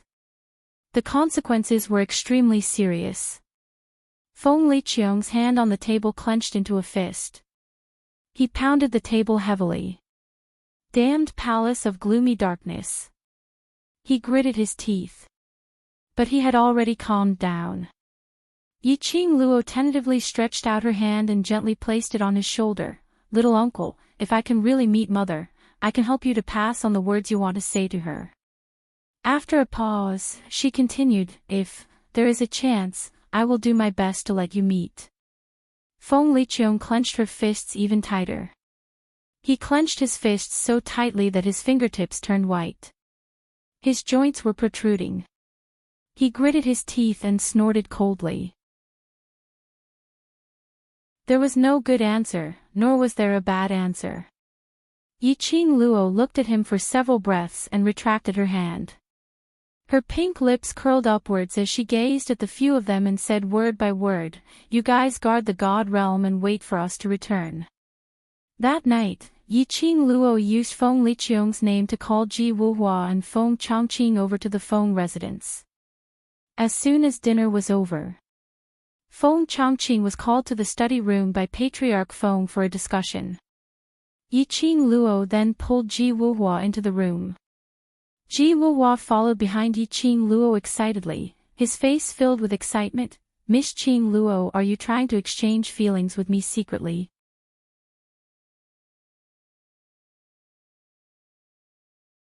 Chapter 49-56. Yiqing Luo didn't say a word. She just dragged Ji Wuhua and threw him into the room. The door was shut with a bam sound. Inside the room, it was pitch black. Ji Wuhua got even more excited. Miss Qing Luo, I didn't expect you. I didn't expect you to be such a Miss Qing Luo. But I like it. He. Ji Wuhua's smile was extremely radiant. He opened his arms and closed his eyes, howling at Yiqing Luo. Miss Qing Luo, come on. Please don't pity me just because I'm a delicate flower. You can do whatever you want to do. I can do whatever you want. Hiss, the sound of candlelight was accompanied by the young lady's clear voice, really, anything. That soft voice made Ji Wuhua's smile even more radiant. He nodded hard. Yes, as long as it's Miss Qing Luo, anything is fine. Then, I'll leave it to you, the young lady said with a smile. Come on. What do you mean? Ji Wuhua vaguely sensed that something was wrong and opened his eyes. It was okay if he didn't open his eyes. But when he opened his eyes, he was shocked. In the room where the candlelight was flickering, there were not only him and Yi Qing Luo. There were two strangers, a man and a woman, sitting on the chair. Yi Qing Luo, who was laughing in the arms of the overlord. Ji Wuhua. He'd better close his eyes. He felt a death stare staring at him. That was the death stare from His Majesty Di Zun. He was going to die. Just when Ji Wuhua was about to cry, Yi Qing Luo said with a smile, Lord Flower King, let's start. The 4 words, Lord Flower King, made Ji Wuhua's hair stand on end. He shuddered and stepped back. Okay, what do we do? He was just about to move. Yi Qing Luo raised her eyebrows slightly and her smile became even sweeter. But the threatening look in her eyes was enough to make Ji Wuhua's heart tighten. Of course. Disguise these two as me and Xian. She looked up and smiled at Ji Wuhua. Just now Lord Flower King said that I can do anything. You shouldn't be lying, right? Lie, she was the one who had used her beauty to trick him. Ah. Ji Wuhua, I feel wronged, but I can't say it. Not only could he not say it, he had to accept it with grievance. No, I won't, staring at the overlord's death stare, as well as Yi Qing Luo's death smile. Ji Wuhua was very cowardly. I am the Flower King. How could the most honest person? How could he lie to you? Sob, sob, sob. Yi Qing Luo nodded satisfactorily. Start your performance. Ji Wuhua. Inside the room, there were 2 strangers who were disciples of the Emperor Palace.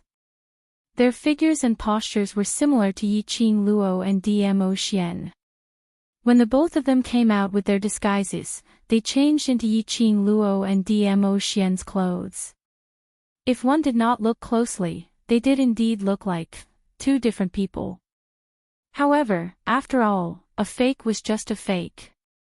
His mannerisms and actions were somewhat similar. However, his temperament was clearly different. Ji Wuhua was busy for half a day before he finally heaved a sigh of relief as he sat down on the table. What are you trying to do by making 2 fakes? Yi Qing Luo smiled as she passed him a cup of tea. You've worked hard. Ji Wuhua instantly jumped up as though he was injected with chicken blood. He received the tea from Yi Qing Luo and stared at the tea, the cup that Miss Qing Luo touched. The tea that Miss Qing Luo poured for me personally. Sob, sob, sob, he wasn't going to drink it. He wanted to keep it. Trash 7th young mistress, Lord Di Zun, please collect it gently. Trash 7th young mistress, Lord Di Zun, please collect it gently.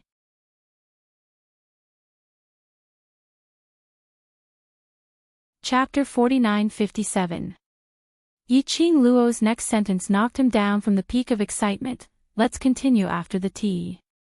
Ji Wuhua was so scared that he almost dropped the cup in his hand. Continue. Continue what? Yi Qing Luo pointed to her own face and then to Dmo Xian. It's our turn. Ji Wuhua, did you think it was easy for me to disguise myself? Did you think I could easily disguise myself? My hands are sore from tormenting 2 people in a row. I want to go on strike. I quit. Damn, it smells so good. Ji Wuhua resigned himself to his fate as he picked up the tools and started a series of. First, she removed her makeup and removed the alluring face that she had put on earlier. Then, she put on a new pretty face that was more delicate and mischievous. After that, helped Dmo Xian to disguise himself. Yiqing Luo wanted to disguise Dmo Xian as a heroic and mighty man in his 30s. Compared to her, it was like an uncle with a loli, so sexy and flirtatious. But, perhaps Ji Wuhua was intimidated by Dmo Xian's majesty and his hands were trembling. Or perhaps Ji Wuhua did it on purpose. After an hour and a half of disguise. Finally, the finished product was presented. Yiqing Luo's jaw almost dropped. Wow! Wow! Wow! It was a fair and delicate face. So delicate that it was cute. Her long and slender eyelashes fluttered like butterfly wings. His deep blue pupils rippled with a pure and mysterious light that was as deep as the sea. Even the lips were pink and lovely like a rose. Yiqing Luo's maiden heart was about to burst. Ji Wuhua must have done it on purpose? Ji Wuhua looked at the 14 or 15-year-old young man in front of him and expressed his satisfaction. Such an overlord. Could he still bluff? He only knew how to give him a death stare. He only knew how to scare him. Humph, even if he wanted to scare people now, he couldn't use his majesty anymore. Ji Wuhua's face was full of pride and his little mouth was about to rise to the sky. However, seeing Dmo Xian's face reflected in the bronze mirror, he squinted his clear and limpid eyes as he cast a sidelong glance. Ji Wuhua's complacent smile froze on his face. Shivering with cold. Bowing down to the big shots. I was wrong. Ji Wuhua admitted defeat decisively. Dmo Xian curled his cherry blossom pink lips slightly. Wrong, do you know what to do now? I'll help you disguise yourself again. Ji Wuhua straightened his back. Even if I changed my appearance into a cute little girl. The overlord's oppressive aura and murderous death stare were not weakened at all. It was too scary. Ji Wuhua's small hands trembled as he was about to help Dmo Xian remove the disguise on his face. A fair little hand suddenly stretched out. Then, he blocked Ji Wuhua's movement. The girl's pretty eyes curved slightly, and she smiled with incomparable joy. That's good.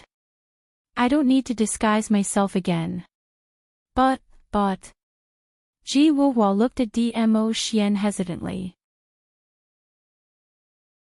Dmo Xian raised his eyes and looked at Yiqing Luo. That black eyes that were as pure and innocent as the sea were like azure blue gems, sparkling with brilliance. He asked, do you like it? Like it. Yiqing Luo nodded like a chick pecking rice. As long as it's all Xian, I like it. In that instant, the man's imposing aura, which was overflowing with a vicious aura, suddenly disappeared. That delicate and adorable eyebrows and wrinkles also calmed down. Trash 7th young mistress, Lord Dizun, please be gentler with your love. Trash 7th young mistress, Lord Dizun, please be gentler with your love.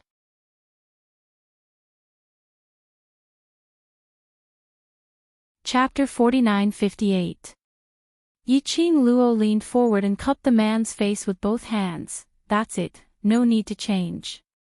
And, I won't exchange.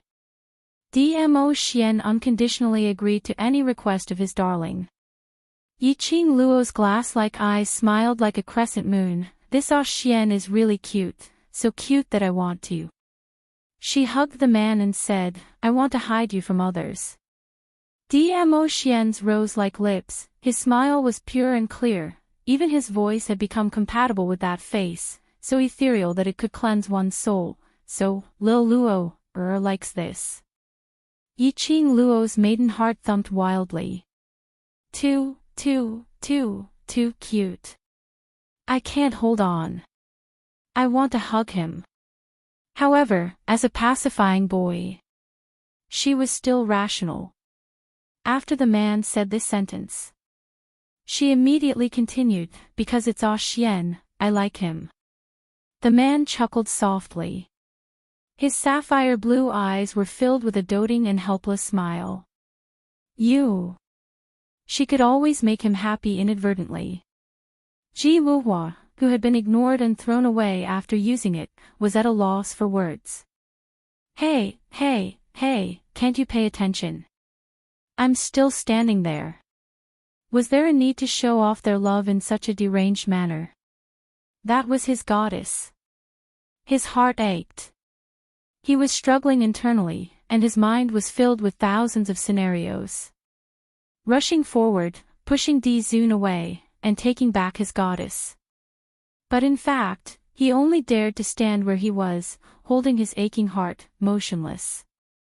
That night, Yiqing Luo and Dmo Xian, together with the barbaric Bloodbone King, quietly left the Phoenix Manor and headed towards the boundary of the God Realm. In the darkness, a few figures were faintly discernible. Right then. On the second floor of the restaurant, a curtain was lifted, revealing a pair of charming eyes.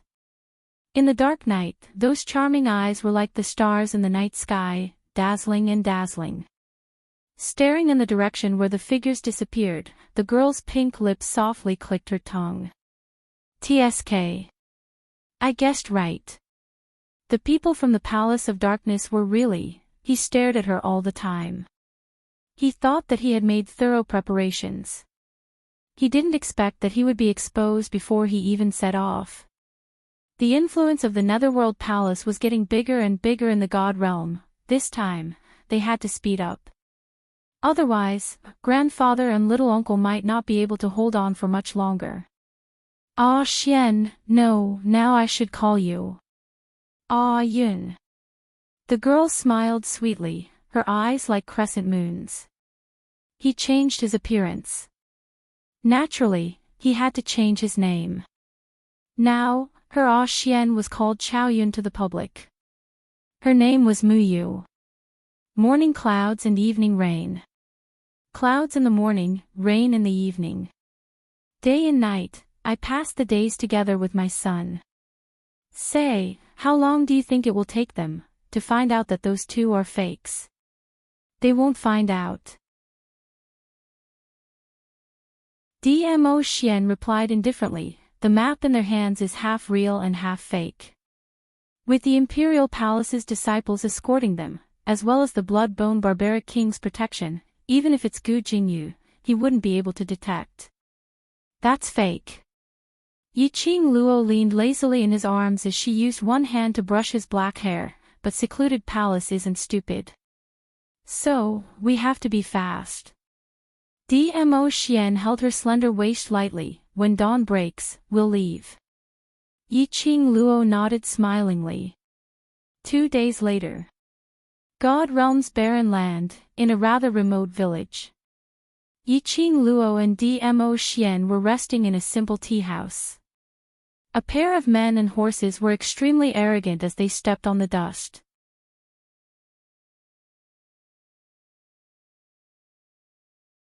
Chapter 49-59. The iron blood horse raised its hooves and trampled on the tables and chairs in the tea house. Sawdust flew. It almost hit Yiqing Luo. Dmo Xian raised his hand to block it. Yiqing Luo raised her eyes and looked at that group of people. A total of 14 people. The leader was a man and a woman. The man's build was huge and strong like a bear. The woman was not bad looking, but there was a strong aura in her eyes. Both of them looked about the same age, around 24 or 25. The head of the Dark Void Hall is here again, half a month ago. Didn't they just come? Why are they here again? They know that those little brothers have left, so they specially came over, to seek revenge. Isn't the Dark Void Hall backed by the Jiang family's aristocratic family? So arrogant, aren't they afraid of causing a backlash from other cultivators? Not far away, the villagers complained unwillingly. But no one dared to stand out. The leader jumped off the horse and kicked the ruined table. Is the boss of your tea house blind? Why don't you come out and serve? His line of sight swept across.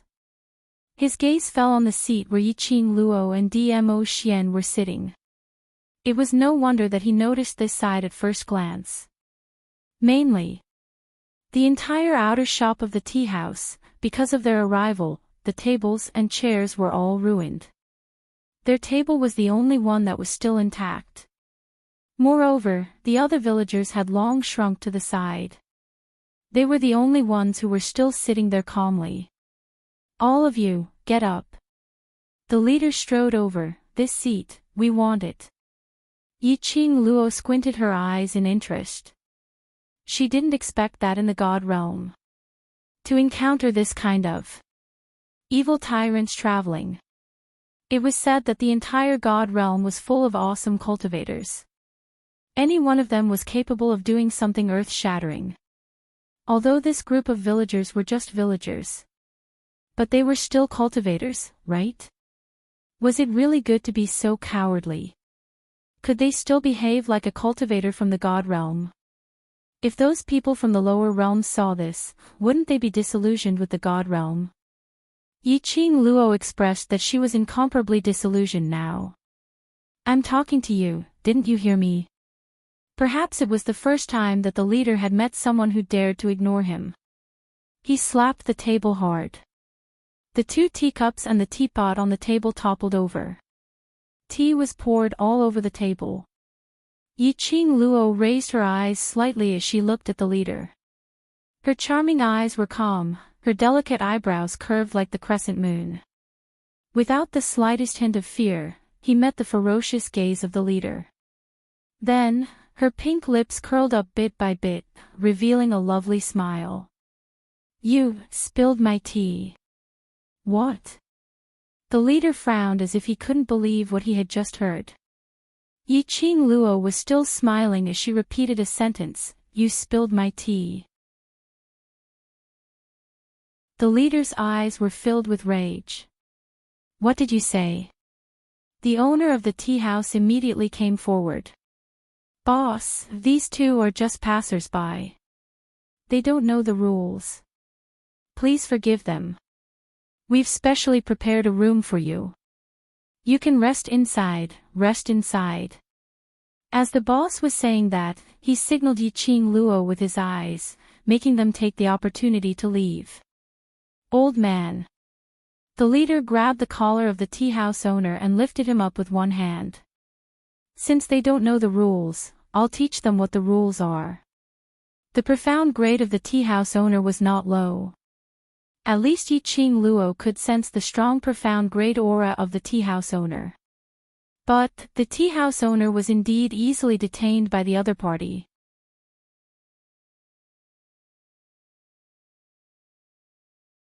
Chapter 4960. It could be seen how powerful the Grand Hall Master of Dark Void Hall was. Grand Hall Master, they're just passers-by, please be magnanimous and let them go. The tea house boss couldn't bear to implicate the young couple. So much nonsense, do you believe that I'll teach you a lesson too? The leader impatiently threw a punch towards the tea house boss's face. Ah, a sharp shriek pierced through the sky. The leader painfully hugged his hand as he staggered backwards 2 steps. The tea house boss was suddenly let go. Losing the support of his strength, he fell backwards weakly. But, he didn't fall.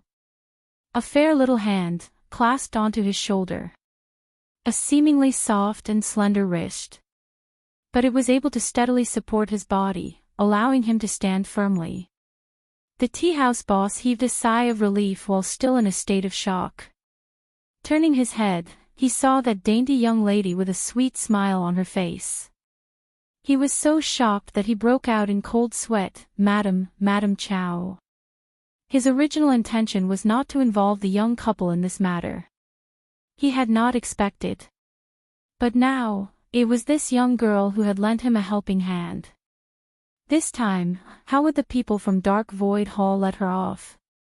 Grand Hall Master. Cousin brother. A few exclamations were heard from the direction of that group of people.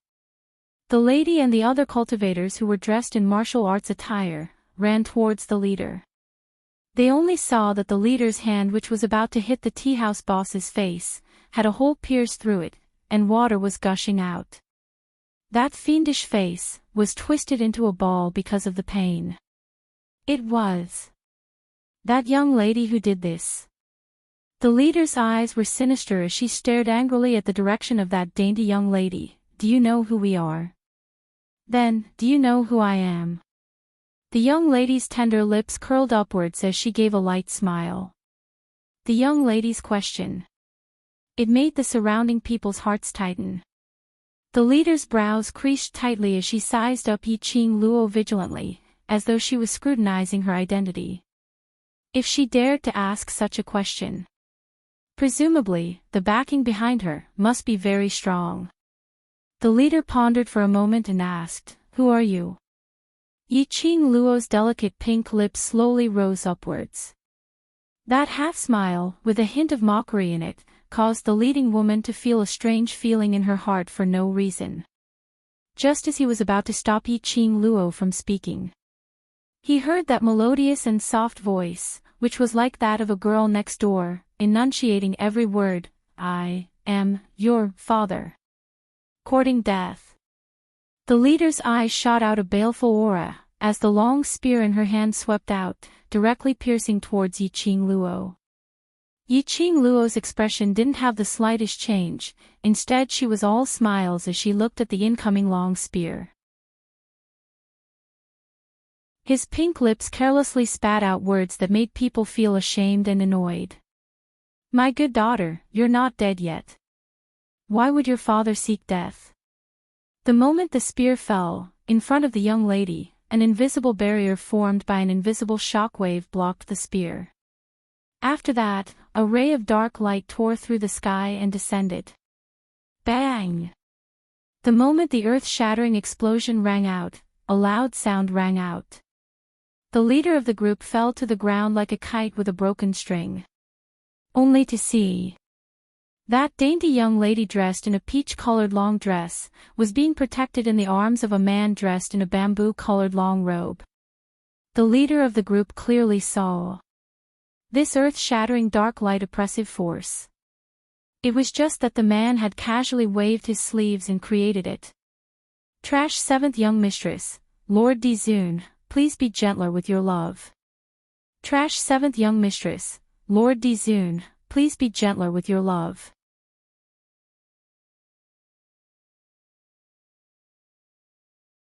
Chapter 49-61. Her eyes widened as she stared incredulously at the tall man. She couldn't believe her own eyes. Yi-Ching Luo walked over to them with a light smile. Those cultivators who were following behind were so frightened that they retreated backwards as they looked at her with vigilance. The leader's face turned pale as he stared at Yi-Ching Luo. He recalled that his hand was pierced through by that young lady using something unknown. This was totally ruining his hand. Thinking of this, the leader's eyes turned scarlet as he gritted his teeth and bellowed, "What are you trying to do?" The young lady smiled innocently as she blinked her eyes and spoke in a soft voice, "You spilled my tea, and smashed the tea house boss's shop. How should we settle this score?" "You." The leader didn't expect that the other party actually wanted to settle the score with him. The suppressed anger in his chest suddenly sprang up at this moment. "Slut. Are you looking for death?" A paw sound was heard. A gust of hurricane struck and landed a loud slap on the leader's face. That man in the bamboo robe took steady steps as he walked to the young lady's side. A pair of azure sapphire-like eyes revealed a frosty sharpness. "If you insult her one more time, I will pull out your tongue." The man's voice was similar to a young man's voice. Very soft. When he said this sentence, there wasn't much emotion.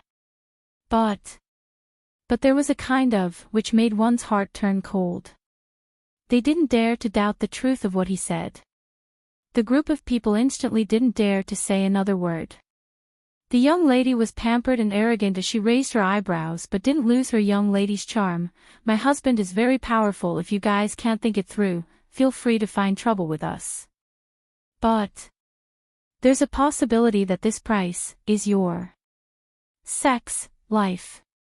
The last two words. The young lady's tone suddenly deepened as her voice was bewitching and low. The group of people's faces turned ashen. The leader's face twisted. He gritted his teeth and shouted in a low voice, "Let's go." The next moment, the group of people had already disappeared in front of their eyes. A cloud of dust was kicked up. Yiqing Luo clicked her tongue. "Hey, don't go, I haven't paid for my tea."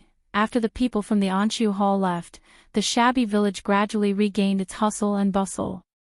Countless villagers who had been hiding in their homes squeezed over. "You too, hurry up and leave." The tea house owner sighed softly. "You are outsiders, so you don't know what happened here. If you don't leave now, when the people from Dark Void Hall come, the two of you, no matter how strong you are, he shook his head. "Let's go. Let's go. If we leave, what will you do?" Yiqing Luo smiled. "That Dark Void Hall's people, no matter how I look at them. They don't look like good people, they will definitely not let you off, right?" She looked around at the dozens of villagers around her. "The two of us haven't reached the point where we would sacrifice your lives for our own safety." Yiqing Luo pulled Dmo Xian back to her previous seat and sat down. "Why don't you tell us, that Dark Void Hall? What kind of force is it?" The tea house owner looked at the girl's smiling face and felt a little worried. But the young lady was too determined. He had no choice but to sit opposite Yiqing Luo as he explained the Dark Void Hall in a concise and comprehensive manner. "Seventh Miss who likes trash, Overlord, please be gentler with your love. Seventh Miss who likes trash, Overlord, please be gentler with your love."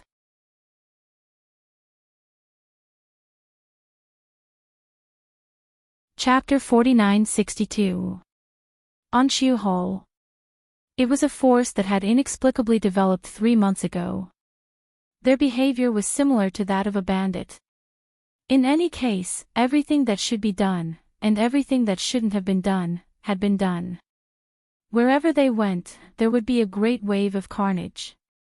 At first, some people wanted to resist. But the price of resistance. Otherwise, the entire family would be buried in a sea of fire in a single night.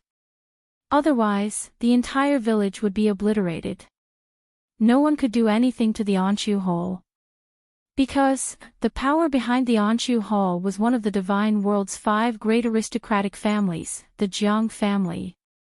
Or perhaps, everything that the Anshu Hall had done had been instructed by the nobles of the Jiang clan. The current Anshu Hall had taken root in various places in the God realm. It took 3 months. When Yiqing Luo heard that, her brows creased slightly. The nobles of the Jiang family, this made her think of the Palace of Darkness. The Jiangs had long colluded with the Palace of Gloomy Darkness.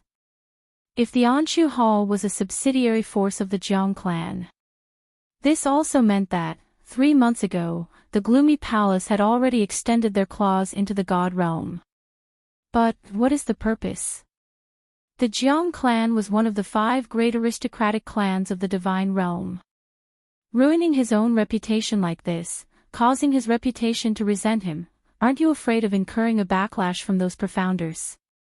The Jiang family's aristocrats, why would they allow the Dark Void Hall to do such a bandit thing so wantonly? Yiqing Luo asked puzzledly. The tea house owner shook his head.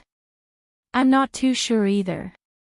However, I overheard those people chatting while drinking tea here." The tea house owner paused for a moment, then lowered his voice and said, "The people from Anshu Hall seem to be looking for a place."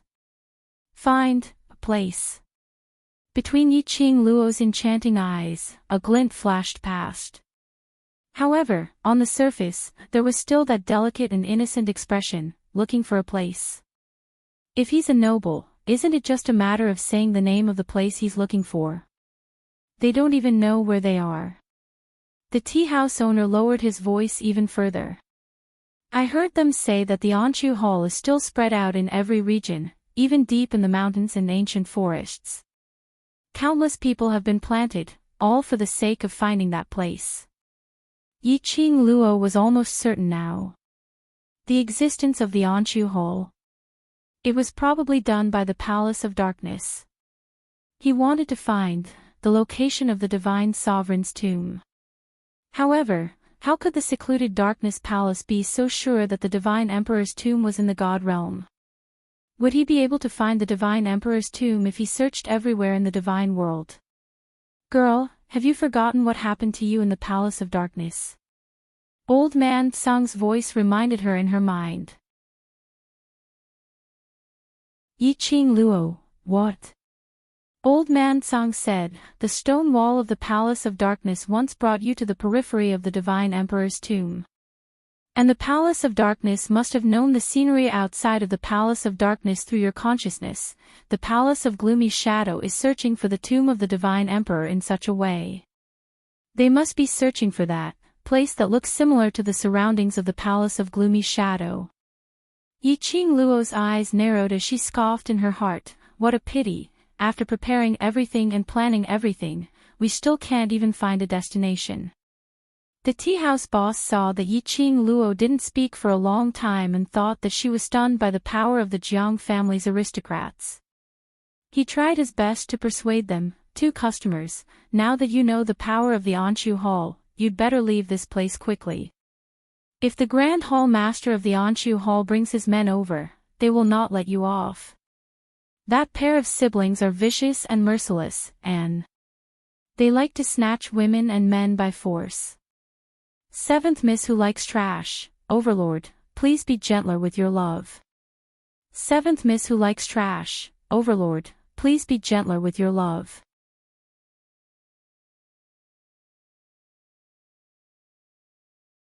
Chapter 4963. You and your husband's looks are too unsafe. As he spoke, he sighed. If it was yesterday, at least there would be a team of young brothers to take you away, unfortunately. Yi Qing Luo touched her face. Disguising herself as a pretty girl from a humble family could still be praised as pretty. She really had a good foundation. No matter how she disguised herself, she was still a beauty.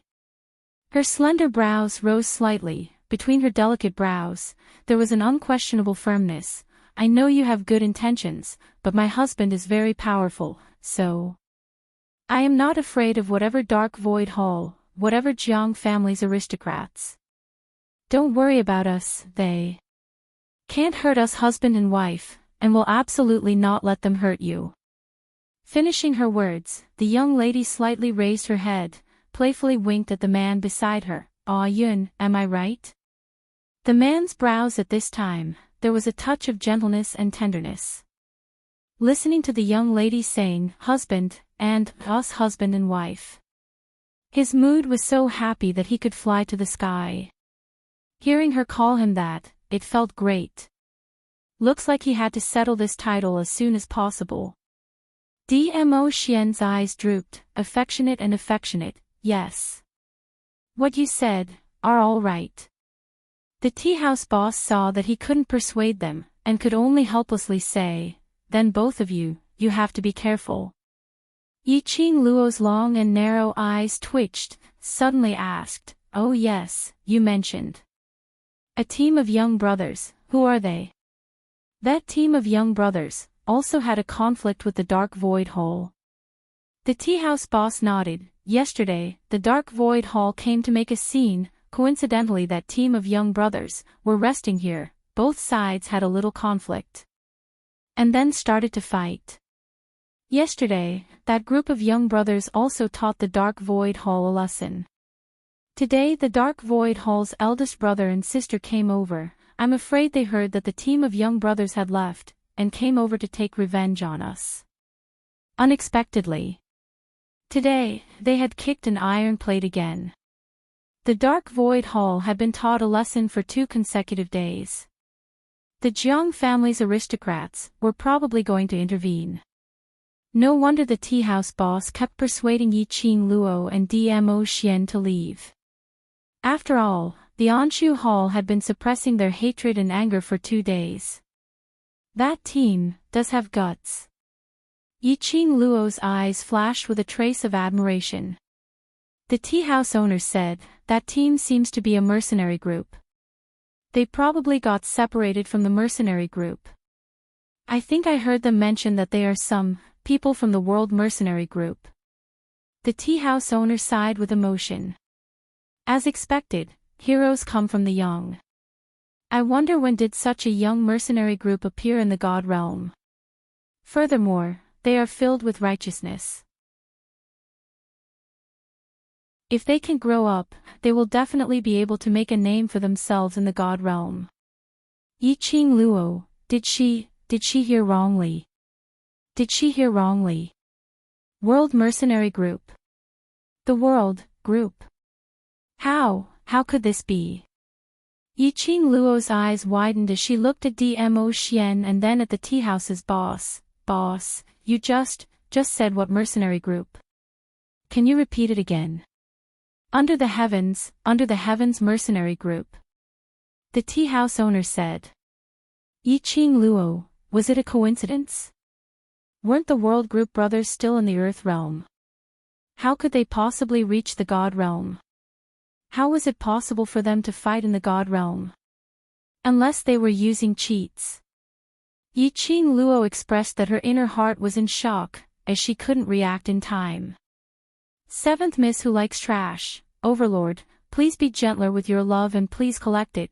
Seventh Miss Who Likes Trash, Overlord, please be gentler with your love and please collect it.